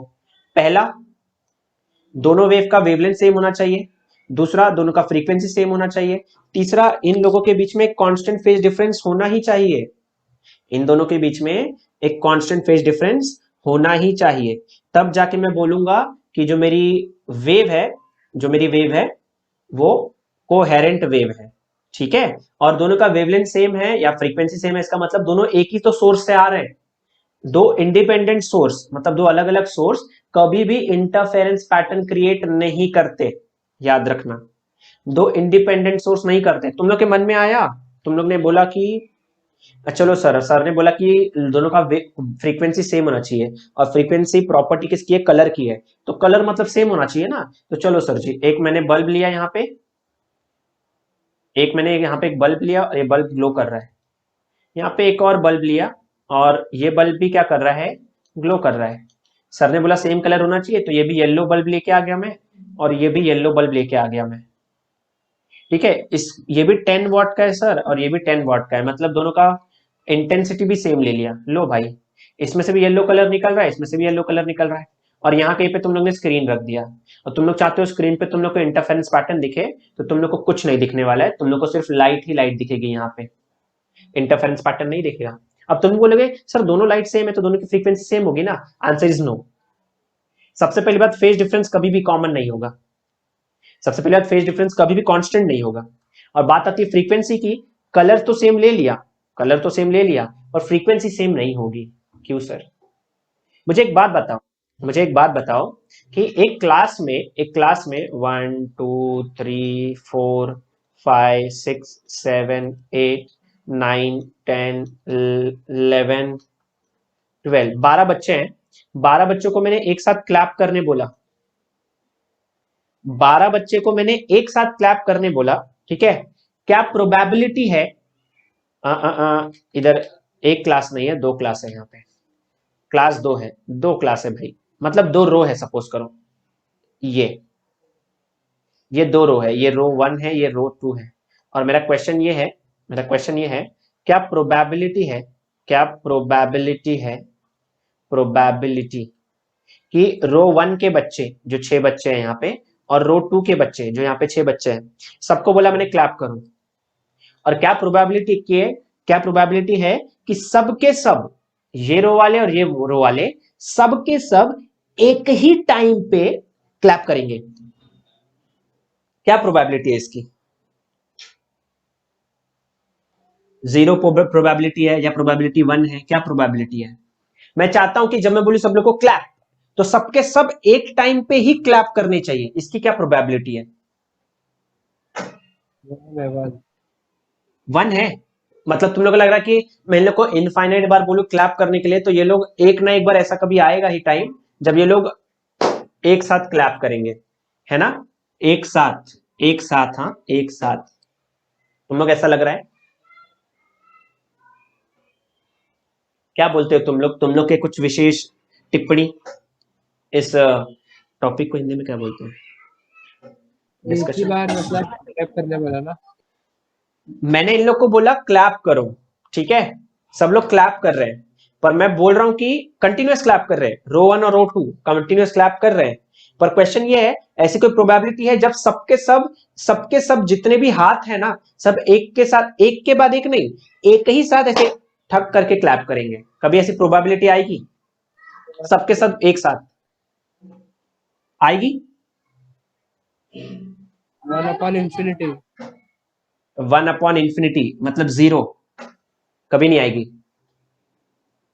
कभी भी ऐसा नहीं होगा कि मैंने अगर सबको क्लैप करने बोला तो ऐसा एक भी टाइम आएगा जब सबके सब एक साथ क्लैप करेंगे, मतलब कभी भी फ्रीक्वेंसी नहीं सेम होगी, दोनों ग्रुप की फ्रीक्वेंसी सेम नहीं होगी, याद रखना।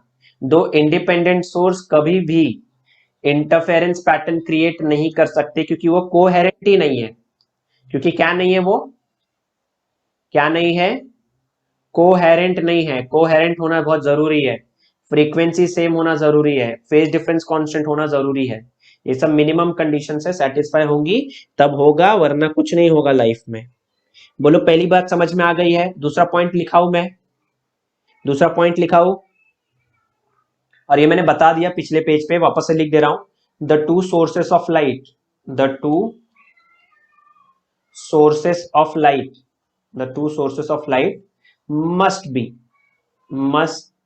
be monochromatic. 2 सोर्सेस कैसे होने चाहिए?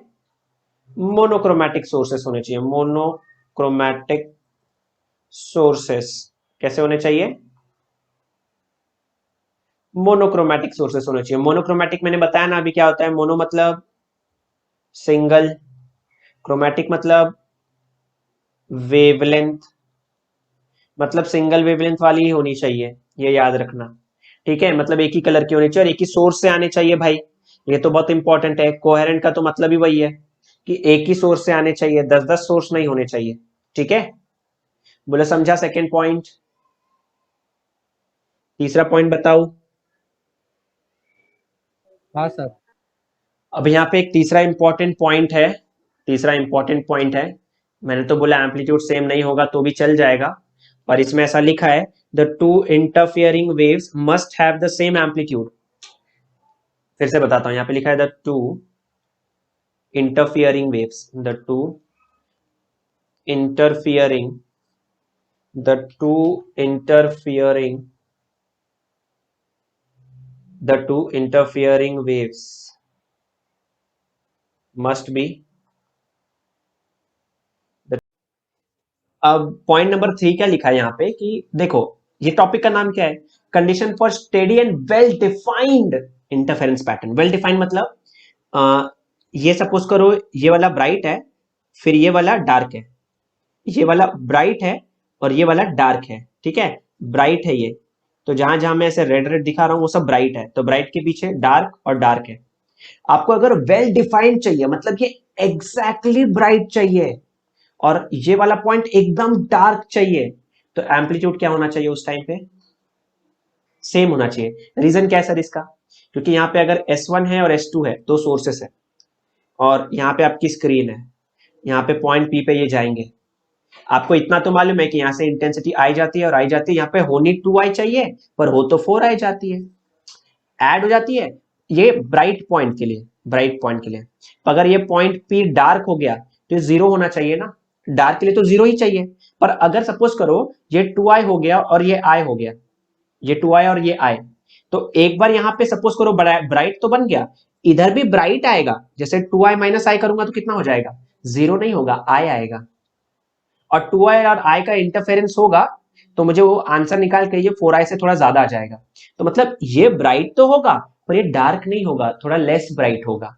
मतलब इस बार आपको ब्राइट और डार्क नहीं मिलेगा, जब अलग अलग एम्पलीट्यूड होगा तो इस बार आपको ब्राइट मिलेगा, थोड़ा कम ब्राइट मिलेगा। ये देखो ज्यादा ब्राइट, ये कम ब्राइट मिलेगा, फिर ज्यादा ब्राइट, फिर आपको कम ब्राइट मिलेगा। पर ब्राइट मिलेगा आपको, एग्जैक्टली डार्क नहीं मिलेगा। तो एकदम डार्क चाहिए, एकदम वेल डिफाइंड, आपको स्टेडी इंटरफेरेंस पैटर्न चाहिए, ठीक है। तो उसके लिए दोनों एम्पलीट्यूड होना सेम होना जरूरी है, ताकि a माइनस ए क्या हो जाए? 0 हो जाए, ताकि मुझे एकदम स्टेडी इंटरफेरेंस पैटर्न मिले। बोलो कुछ चमका, बोलो कुछ चमका तुम लोग को। चलो ठीक है, तीसरा पॉइंट हो गया। फोर्थ पॉइंट की बात करते हैं। फोर्थ पॉइंट लिखा है यहाँ पे, the separation between the two slits must be small in comparison to the distance between the plane containing the slits and observing screen. ये कंटेनिंग द स्लिट वगैरह वगैरह ये गया भाड़ में, और सिंपल भाषा में लिखता हूँ। ये बोलना क्या चाहता है, यहाँ पे दो स्लिट है, दोनों के बीच का डिस्टेंस क्या है? d, और यहाँ पे एक स्क्रीन है, स्क्रीन का डिस्टेंस आपको मालूम है d होता है। और प्रैक्टिकली बता देता हूं मैं तुम लोग को, मिनिमम सोर्सेस का डिस्टेंस और इसका स्क्रीन का डिस्टेंस मिनिमम 1 मीटर होना ही चाहिए। मतलब डिस्टेंस वैल्यू, डिस्टेंस जो है मिनिमम 1 मीटर होना ही चाहिए, तब जाके स्टेडी इंटरफेरेंस पैटर्न बहुत अच्छा दिखता है। पर ये जो डिस्टेंस है, ये स्लिट्स के बीच का डिस्टेंस, इस मतलब ये जो स्मॉल d है, स्मॉल d कैपिटल D के कंपेयर में बहुत बहुत छोटा होना चाहिए। अभी देखो उसने वो वीडियो में वो 2 लाइन ली थी, वो 2 लाइन कितनी नजदीक थी, ऑलमोस्ट इतनी नजदीक थी। देखो इतनी नजदीक, या और नजदीक कर देता हूं। ये लाइन नहीं, एक्चुअली स्लिट समझो। स्लिट मतलब एक पेपर लो, स्लिट का मतलब समझाता हूं जिसको नहीं समझता है। स्लिट मतलब एक पेपर लो और पेपर के ऊपर एक ऐसे क्या बोलते हैं, ब्लेड से ऐसे काट दो। तो ये जो छोटा सा पार्ट कटा हुआ दिखेगा ना, ब्लेड से काट दिया तो हल्का सा बस ओपनिंग दिखेगा। ये ओपनिंग को, ये एपर्चर को हम लोग क्या बोलते हैं? स्लिट बोलते हैं।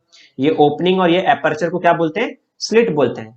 तो स्मॉल d जो है, स्मॉल d वो कैपिटल D से बहुत छोटा होना चाहिए। स्मॉल d मतलब distance between two slits, small d मतलब distance between two slits, distance between two slits must be very small, very small in comparison with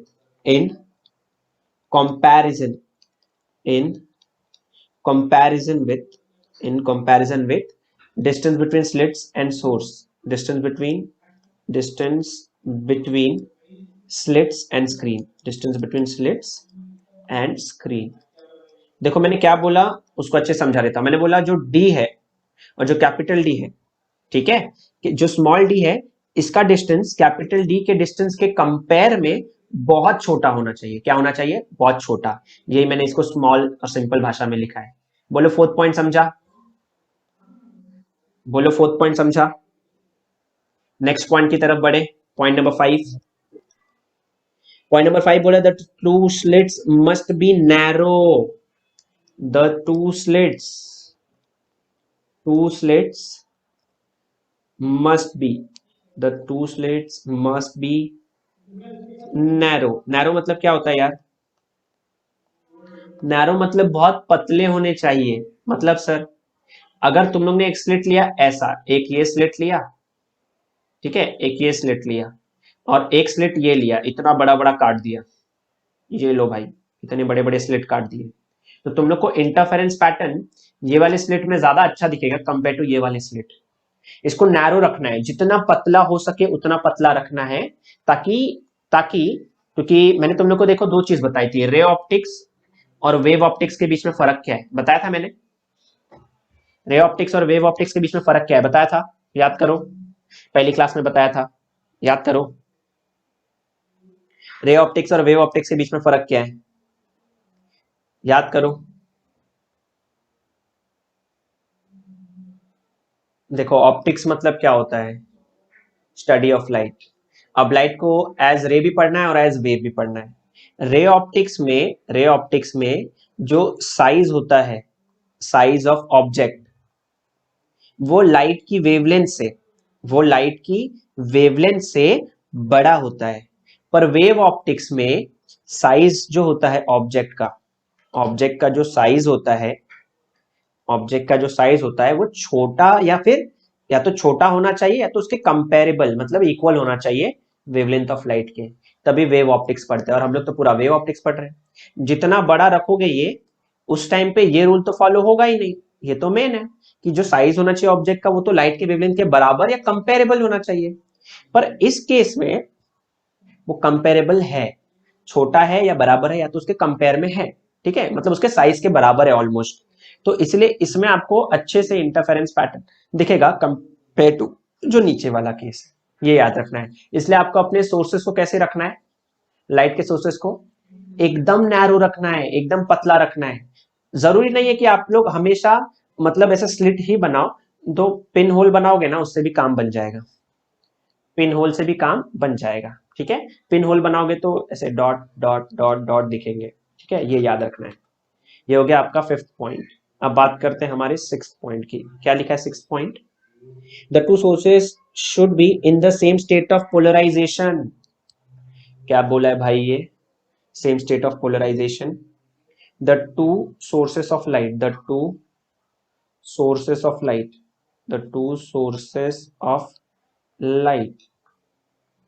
should be in same state of polarization, should be in same state of polarization। अब polarisation की word की meaning ही नहीं मालूम है हम लोगों को, पर एक छोटी सी मीनिंग बताया था मैंने, पोलराइजेशन, स्पेलिंग भी गलत लिखा, पोलराइजेशन का सिंपल मीनिंग क्या है,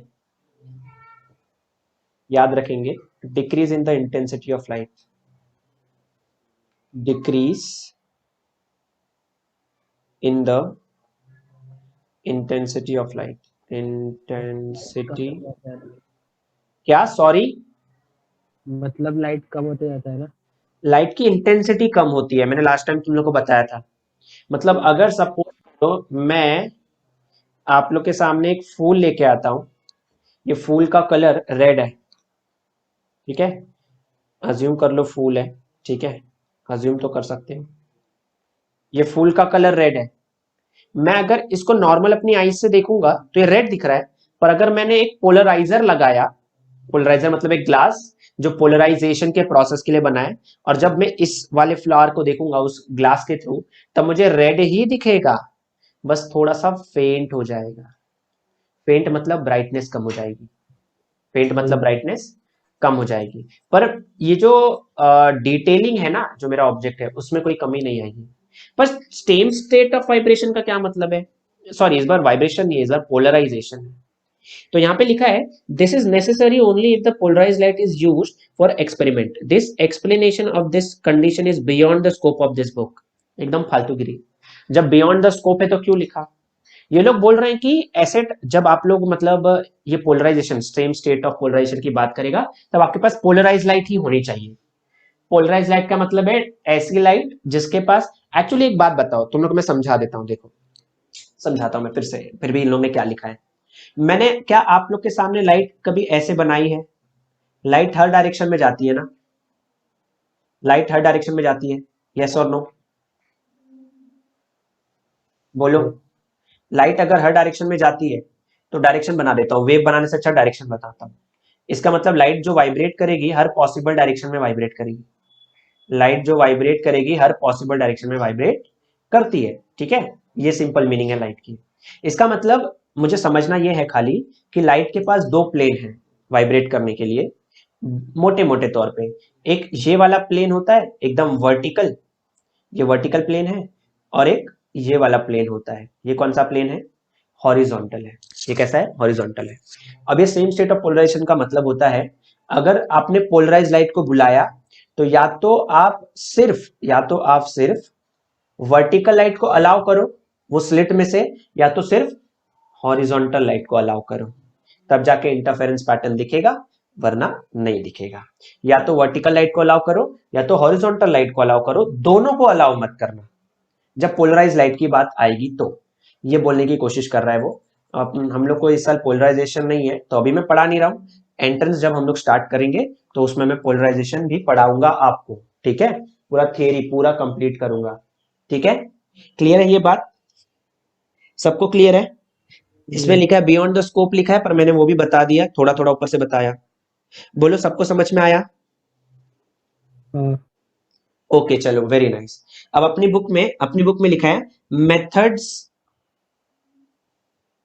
अब अपनी बुक में लिखा है मेथड्स, क्या लिखा है भाई, क्या लिखा है एक बार पढ़ लेने दो। लिखा है यहाँ पे methods for obtaining coherent sources. ये लोग बोल रहे हैं कि अभी मुझे एक मेथड बताओ कि आप कोहेरेंट सोर्सेस कैसे फाइंड आउट कर सकते हो, मतलब कैसे कैसे आपको कोहेरेंट सोर्सेस मिल सकते हैं। पता नहीं पेज नंबर कितना है यार, पेज नंबर 5 के बाद ये 6 7 कितना है, ये 7 है क्या? शिट, चॉप हो गया गंदा वाला। क्या है, चलो भूल गया, जाने दो। मैं क्या बोल रहा था कि अपने को चाहिए इस बार, चलो 7 ले लेता हूँ, शायद 7 होगा, 7 होना चाहिए। मैं पेज नंबर 8 पे आता हूँ। 8 अभी इन लोग चाहते हैं कि हम लोग स्टडी करें कि मेथड क्या क्या है। मेथड्स, हाँ अच्छे अच्छे मेथड्स दिए, फालतू फालतू मेथड्स दिए हैं। Methods to find coherent sources.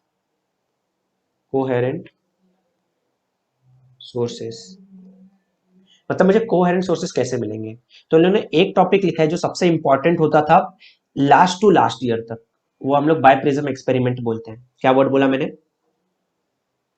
Bye prism experiment. By prism experiment. क्या आप लोग रेडी हो ये चीज पढ़ने के लिए? बोलो, क्या सब लोग रेडी हैं?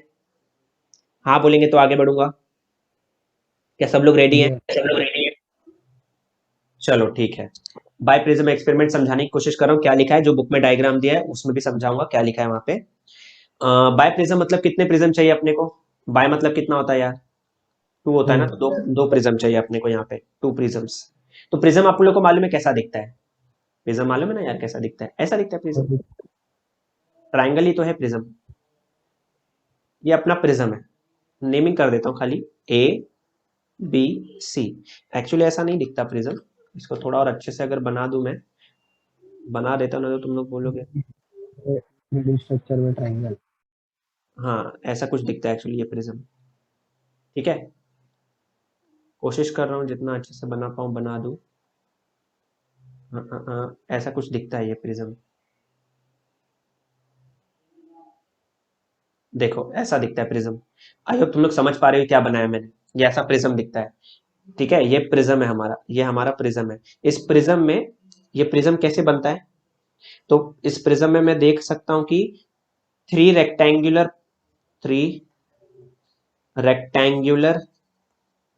प्लेन्स है, 3 रेक्टेंगुलर प्लेन्स है, एंड 2 ट्रायंगुलर प्लेन्स है, ट्रायंगुलर प्लेन्स है, ठीक है?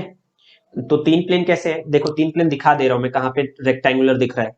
एक बेस, एक ये, और एक ये साइड वाला ये, और 2 ट्रायंगुलर कैसा, एक फ्रंट वाला और एक ये पीछे बैक वाला, एक फ्रंट और एक बैक, ठीक है? अभी ये जो ट्रायंगुलर होता है ना, देखो मैं नेमिंग कर देता हूं ABC। तो ये जो फ्रंट फेस है ना, फ्रंट फेस, ये फ्रंट फेस को हम लोग, जो ABC दिख रहा है फ्रंट फेस, उसको हम लोग प्रिज्म का प्रिंसिपल सेक्शन बोलते हैं। क्या बोलते हैं? प्रिंसिपल सेक्शन बोलते हैं, ये याद रखोगे आप।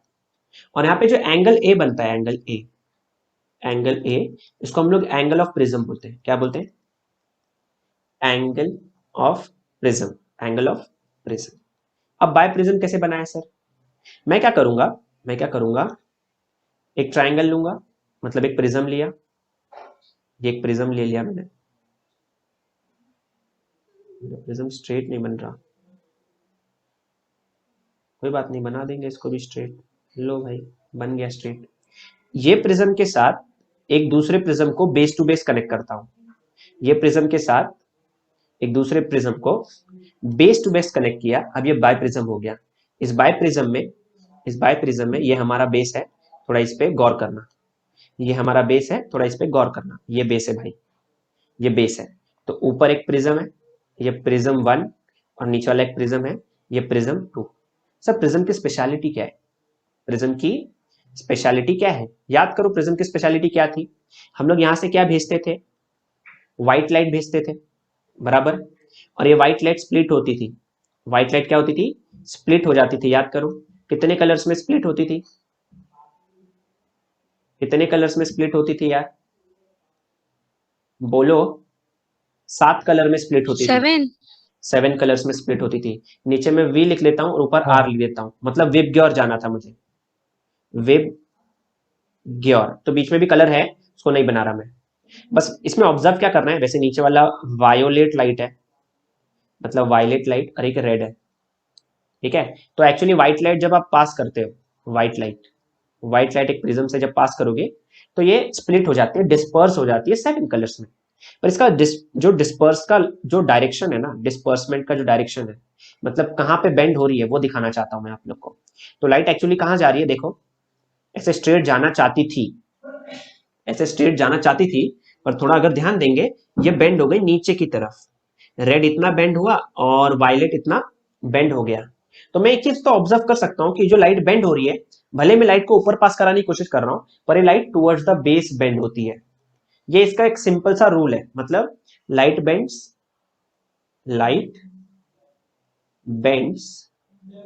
Towards the base of prism. जितनी चीज बता रहा हूं सब इस डायग्राम में काम आएगी, इसलिए बता रहा हूं। तो लाइट हमेशा बेस की तरफ ही बेंड होगी।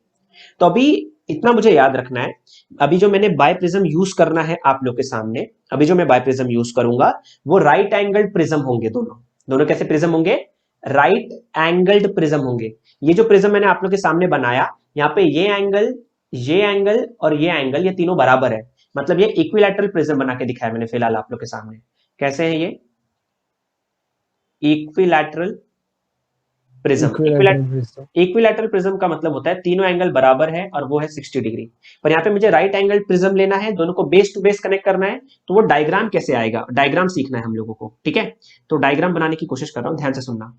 अब बेस टू बेस कनेक्ट करना है, तो एक ये प्रिज्म और एक ये प्रिज्म,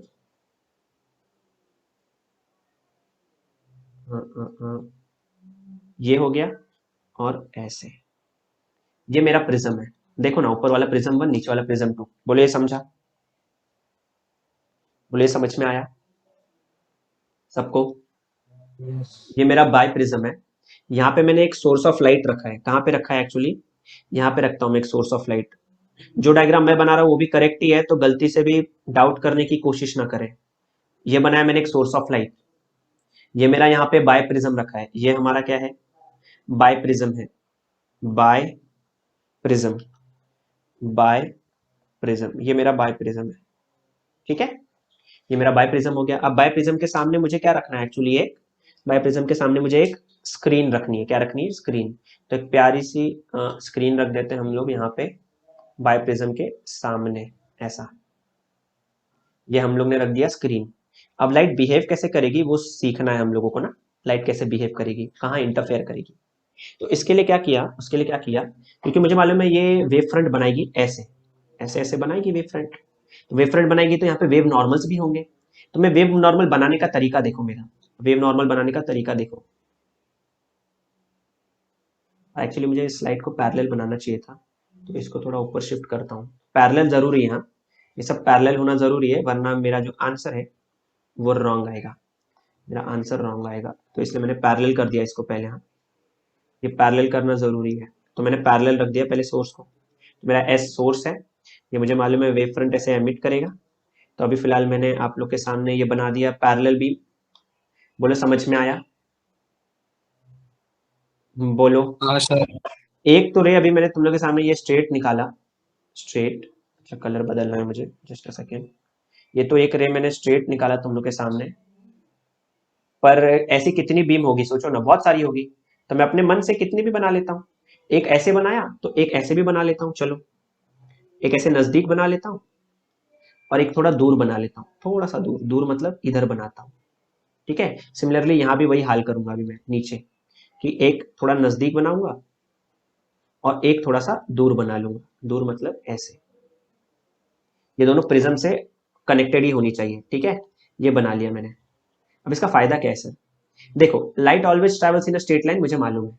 मतलब ये वाली लाइट जाना चाहती है ऐसे, ऐसे जाना चाहती है, पर ये लाइट ऐसे नहीं जाएगी, पर ये लाइट ऐसे नहीं जाएगी। ये प्रिज्म में से बेंड होगी टुवर्ड्स द बेस, प्रिज्म से ये बेंड हो जाएगी टुवर्ड्स द बेस। तो बेस मतलब ये थोड़ा नीचे बेंड होगी, नीचे बेंड होती है ना, तो ये एक्चुअली ऐसे बेंड होती है, सीधा जाती है। ये कैसे जाती है? ये सीधा निकल लेती है, ये ऐसे। सिमिलरली इसके साथ भी वही हाल होगा, ये सीधा जाएगी। देखो ना, थोड़ा सा सीधा हो गई मतलब बेस की तरफ बेंड हुई। और ये जो कॉर्नर वाली है, जो कॉर्नर वाली है, उन लोग के साथ भी यही हाल होता है। जो कॉर्नर वाली है वो लोग के साथ भी यही हाल होता है। तो ये लोग भी सीधा ही बेंड होते हैं ऐसे, और ये वाला भी। अच्छा ठीक है, okay, just a second, corner वाले ऊपर जाएंगे, जस्ट अ सेकेंड, ओके। नहीं, कॉर्नर वाले एक्चुअली सीधा जाते हैं, जस्ट अ सेकेंड। कॉर्नर वाले जो होते हैं वो सीधा निकल लेते हैं, उन लोग को ज्यादा बेंड नहीं होना पड़ता। क्यों नहीं होना पड़ता बताता हूं मैं। कॉर्नर वाले स्ट्रेट निकल जाएंगे। देखो इन लोग को जाना कैसे था, पहले वो ऑब्जर्व करो, ऐसे जाना था ऐसे, पर एक टुवर्ड्स द बेस बेंड हो गए, और थोड़ा ही बेंड हुए, ज्यादा बेंड भी नहीं हुए, थोड़ा सा बेंड हुए, सीधा बेंड मतलब थोड़ा सा बेंड हो गए, ज्यादा बेंड नहीं हुए, क्योंकि यहाँ पे थिकनेस कम है ना, थिकनेस कम है, इसलिए कम टाइम तक वो ये ग्लास के प्रिज्म में थे, मतलब दूसरे मीडियम में थे। जितने कम टाइम के लिए रहेंगे उतने कम वाइब ये क्या हो जाएंगे, बेंड हो जाएंगे। तो कम बेंडिंग हुई इन लोग की बेंडिंग कम हुई। पर ये जो नीचे वाले हैं ना, नीचे वाले, उन लोग के साथ जादू हुआ, क्योंकि देखो इन लोग कितने टाइम तक अंदर रहने वाले, इतने टाइम तक, ये देखो इतने टाइम तक, इतनी थिकनेस तक अंदर है ये भाई। तो ये बेंड होते जाएंगे होते जाएंगे होते जाएंगे, और ये कैसे बेंड होंगे वो सिखा रहा हूं अभी मैं, क्योंकि इन लोग को बेंड होना है टुवर्ड्स द बेस, तो बेस की तरफ जाएंगे ये, तो बेस की तरफ एक्चुअली ऐसे जाते हैं, ये ऐसे जाएगा, और ये वाली लाइट ऐसे जाएगी। ये लाइट ऐसे बेंड होती है, इसको अच्छे से सीख लो। बोलो क्या चीज ये समझ में आई? लाइट कैसे बेंड हो रही है, एरो एरो दिखा देना भाई। ये ऐसे लाइट बेंड होती है, ये सीखना है मुझे बायप्रिज्म के बारे में, ये मुझे बायप्रिज्म के बारे में सीखना था। लाइट ऐसे बेंड हो रही है। सर यहाँ पे लाइट इंटरफेयर कहाँ हो रही है? आंसर है लाइट इस रीजन में इंटरफेयर होती है, जहां पे लाइट कट की। लाइट कट कहाँ कर रही है सर? लाइट एक दूसरे को कट करती है यहाँ पे, अगर देख पा रहे हो तो लाइट यहाँ पे कट कर रही है एक दूसरे को। अगर लाइट यहाँ पे एक दूसरे को कट कर रही है तो कौन सा रीजन होगा इंटरफेरेंस का? ये पूरा रीजन इंटरफेरेंस का रीजन होता है, ये पूरा रीजन इंटरफेरेंस का रीजन होता है, ठीक है। यहाँ पे लाइट इंटरफेयर करती है, यहाँ पे अगर इंटरफेयर करेगी तो मैं नेमिंग करता हूँ। देखो ये ए, ये बी, ये वाला पॉइंट पी और ये वाला पॉइंट क्यू। तो जो पी क्यू रीजन है, पी क्यू रीजन है, वहां पे आपको फ्रिंजेस देखने मिलेंगे, वहां पे आपको फ्रिंजेस देखने मिलेंगे। कौन से fringes sir ji? Bright fringes, bright fringes and dark fringes, bright fringes and dark fringes देखने मिलेंगे। मतलब वहां पे मुझे ब्राइट बैंड और डार्क बैंड देखने मिलता है, खाली कौन से रीजन में? ये वाले रीजन में। बोलो दिखाई दे रहा है? ये वाले रीजन में देखने मिलेंगे। बोलो समझ में आया कौन से रीजन में देखने मिलेंगे? अब यहाँ पे क्योंकि क्वेश्चन मेरा मेन टॉपिक है वो क्या है सर? मुझे तो फाइंड आउट करना है कोहेरेंट सोर्सेस, मतलब एक ही सोर्स से लाइट आनी चाहिए। तो जब मैं अपनी आईज को यहाँ पे सेट करता हूँ, कहाँ पे सेट करूंगा सर जी? यहाँ सेट कर लेता हूँ, देखो यहाँ पे सेट कर लेता हूँ मैं अपनी आईज को। अभी थोड़ी छोटी जगह है, एडजस्ट कर लो। यहाँ पे मैंने अपनी आईज को सेट कर लिया, यहाँ पे मैंने अपनी आईज को सेट कर लिया। जब ये रेज मेरी आंख में आती है, जब ये रेज मेरी आंख में आती है तो मेरी आंख क्या बोलेगी? इस रेज के लिए क्या बोलेगी मेरी आंख? ध्यान से सुनना। इस रेस के लिए क्या बोलेगी, light always travels in straight line, तो ये ऐसे पीछे इसको क्या करेगी, बैक ट्रेस करेगी। अब ध्यान से देखते हैं ना लाइट कैसे बैक ट्रेस करती है, ठीक है। इस रे को ये बैक ट्रेस करेगी ऐसे पीछे, ऐसे ऐसे ऐसे ऐसे पीछे बैक ट्रेस करेगी। इस वाली लाइट को ये ऐसे पीछे स्ट्रेट लाइन में बैक ट्रेस करेगी, ऐसे ऐसे ऐसे ऐसे ऐसे बैक ट्रेस करेगी। दोनों देखता हूं मैं यहाँ पे इंटरफेयर हो रहे हैं। सिमिलरली इसको भी बैक ट्रेस करेगी, ऐसे पीछे पीछे पीछे पीछे ऐसे बैक ट्रेस करेगी, क्योंकि मेरी आंख को थोड़ी पता है कि लाइट बेंड होती है, तो पीछे बैक ट्रेस करती है। और इसको भी बैक ट्रेस करेगी ऐसे पीछे पीछे पीछे पीछे पीछे ऐसे बैक ट्रेस करेगी यहाँ पे। तो मेरी लाइट को क्या पता चलता है कि यहाँ पे मेरा सोर्स नहीं है, यहाँ पे सोर्स नहीं है। मेरी आंख को लगता है मेरा जो सोर्स है, जो मेरा सोर्स है वो यहाँ पे है और यहाँ पे है। मेरी आंख को ऐसा लगता है, परसेप्शन आता है। हाँ, तो ये हो जाता है अपना S1, ये हो जाता है अपना S2। तो ये एक तरीका है, ये एक बायप्रिज्म एक मेथड है, या एक तरीका है क्या करने का, कोहेरेंट सोर्सेस को प्रोड्यूस करने का। बस मेरा क्वेश्चन ये है आप लोगों से, जो मैंने कोहेरेंट सोर्स फिलहाल प्रोड्यूस किया है, जो मेरे पास कोहेरेंट सोर्स है, कोहेरेंट सोर्स, हाँ कोहेरेंट सोर्स, जो मेरे पास फिलहाल कोहेरेंट सोर्स है वो रियल है कि अनरियल है। जो मेरे पास कोहेरेंट सोर्स तुम लोग को दिखाई दे रहा है S1 S2, वो रियल है या फिर अनरियल है, बोलो। वो रियल है या अनरियल है? एक्चुअली में यहाँ पे कोई S1 और S2 सोर्स है क्या? एक्चुअली में यहाँ पे S1 S2 सोर्स है कि वो मेरी आंख को परसेप्शन आ रहा है, परसेप्शन आ रहा है, परसेप्शन आ रहा है। इसलिए जो कोहेरेंट सोर्सेस है मेरे पास S1 एंड S2 आर कैसे सोर्स है, ये याद रखने का, अनरियल सोर्सेस। ये रियल नहीं है। मेरी आंख को लग रहा है अच्छा लाइट यहां से नहीं यहां से आ रही है, बोलो समझ में आया, क्लियर है सबको? और यहां पे अगर किसी ने पूछा कि इंटरफेरेंस का रीजन कहां पे है, तो क्या बताओगे? खाली मुझे P और Q के बीच में ही फ्रिंजेस दिखेंगे, हमेशा याद रखना, मुझे हमेशा P और Q के बीच में ही फ्रिंजेस दिखेंगे। यहाँ पे सेंट्रल ब्राइट, इसके बाद dark bright, dark bright, dark bright, और इसके बाद फिर पूरा लाइट ही लाइट दिखेगा यहाँ पे, ठीक है। तो डार्क ब्राइट ऐसा दिखता है। तो ये जो पूरी चीज मैंने एक्सप्लेन की, ये क्या टॉपिक का नाम था? टॉपिक का नाम क्या था?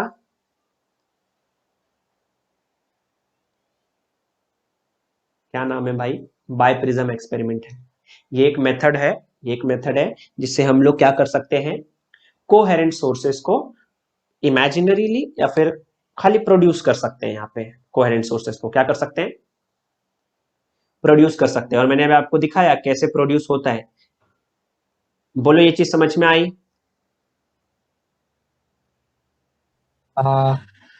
एवरीवन, किसी को डाउट है? किसी को जो भी डाउट है अभी पूछ लो। क्लियर है ना इतना जो भी पढ़ा है मैंने? यस सर एक बार और बता दो ना। मैंने क्या बोला कि मेरे पास बायप्रिज्म है, बायप्रिज्म में से मैंने ये लाइट को पास कराया। कैसे पास हुई लाइट? क्योंकि मुझे मालूम है वेव फ्रंट कैसे जाते हैं, ऐसे जाते हैं ना, तो वेव फ्रंट के वेव नॉर्मल तो ऐसे होंगे, बराबर ना, यही तो वेव नॉर्मल होते हैं। तो मैंने वेव नॉर्मल बनाया ये सब, ये। अभी लाइट देखूंगा मैं, ये वाली जो है ना थोड़ी ऐसे बेंड हुई, ज्यादा बेंड नहीं हुई, क्यों? क्योंकि थिकनेस कम मिली ना इसको, तो ये ऐसे स्ट्रेट जाती है, ऐसे ऑब्वियसली बेंड होगी। और जब ये वाली लाइट जो कॉर्नर वाली होती है, ये भी थोड़ी सी बेंड होती है, जाना ऐसे था पर थोड़ी सी बेंड हुई, ज्यादा बेंड नहीं हुई, तो ये स्ट्रेट निकल गई ऐसे।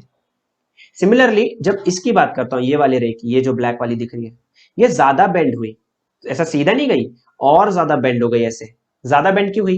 क्योंकि ये ज्यादा थिकनेस में से पास हुई। सिमिलरली ये वाली जो लाइट है, ये वाली भी ज्यादा बेंड हो गई। देखो इधर से कितना ज्यादा बेंड हो गई, अरे इधर से नहीं, इधर से कितना ज्यादा बेंड हो गई सर बेंड, ठीक है। तो अभी मैंने बोला कि जो रीजन है जहां पे तुम लोगों को इंटरफेरेंस पैटर्न मिलेगा वो यहाँ है। क्यों सर? क्योंकि यहाँ पे लाइट अब इंटरफेयर हो रही है, मिल रही है लाइट, तो ये पूरा इंटरफेरेंस वाला रीजन है। और यहाँ पे आपको P और Q के बीच में इंटरफेरेंस दिखेगा, मतलब डार्क ब्राइट दिखेगा। प्लस अभी ये जो लाइट है, ये सब जो लाइट है, ये और ये सब तो मेरी आंख में आ रही है। अभी जैसे ये वाली मेरी आंख में आती है रे, अभी छोटी सी आंख बनाए तो ये मत समझो कि लाइट तो नहीं आ रही है, एक्सपेरिमेंट तो मेरे सामने सेटअप छोटा होगा ना, मैं खाली बता रहा हूं कि पीछे मैंने एक आई पीस रखा है, इसको आई पीस बोलते हैं, याद रखने का। क्या बोलते हैं इसको? आई पीस। मतलब मैं देख रहा हूं यहां से, तो जब मैं आंख से देखता हूं तो ये आंख में जब मेरी लाइट आती है तो मेरी आंख क्या बोलती है कि light always travels in straight line, तो इसको बैक ट्रेस करती है, ऐसे पीछे पीछे पीछे पीछे पीछे जाती है। इसको भी बैक ट्रेस करती है, पीछे पीछे पीछे पीछे पीछे जाती है। तो दोनों जब पीछे जाएंगी एक दूसरे को यहां पे क्या करेंगी? इंटरफेयर करेंगी। ये ऐसे पीछे जाएगी, ये ऐसे पीछे जाएगी, तो यहाँ पे इंटरफेयर करेंगी। तो मेरी आंख को लगता है कि अच्छा एक लाइट का सोर्स शायद यहाँ है, मेरी आंख को ऐसा लगता है, परसेप्शन आता है, ठीक है, इल्यूजन टाइप का, कि अच्छा एक सोर्स लाइट का यहाँ है। सिमिलरली इसके साथ भी ऐसे होता है, इसको बैक ट्रेस करती है, इसको बैक ट्रेस करती है और बोलती है अच्छा दूसरा सोर्स यहाँ है। तो मेरी आंख को लगता है एक्चुअली लाइट यहां से नहीं आ रही है, लाइट ये दो सोर्सेस से आ रही है जो भी स्क्रीन पे बन रही है, पर एक्चुअली ये कैसे सोर्सेस है? इमेजिनरी या अनरियल सोर्सेस है। तो बेसिकली मैंने क्या किया, एक सोर्स से दो सोर्स बना लिए, तो मैंने कोहेरेंट सोर्सेस बना लिए। कोहेरेंट मतलब ये लाइट, ये इमेजिनरी सोर्स का वेवलेंथ सेम होगा, फ्रीक्वेंसी सेम होगी और दोनों के बीच में एक कांस्टेंट फेज डिफरेंस होगा, तभी तो मुझे ये वाला जो रीजन है स्क्रीन पे उधर इंटरफेरेंस पैटर्न दिखाई दिया। ठीक है, ओके।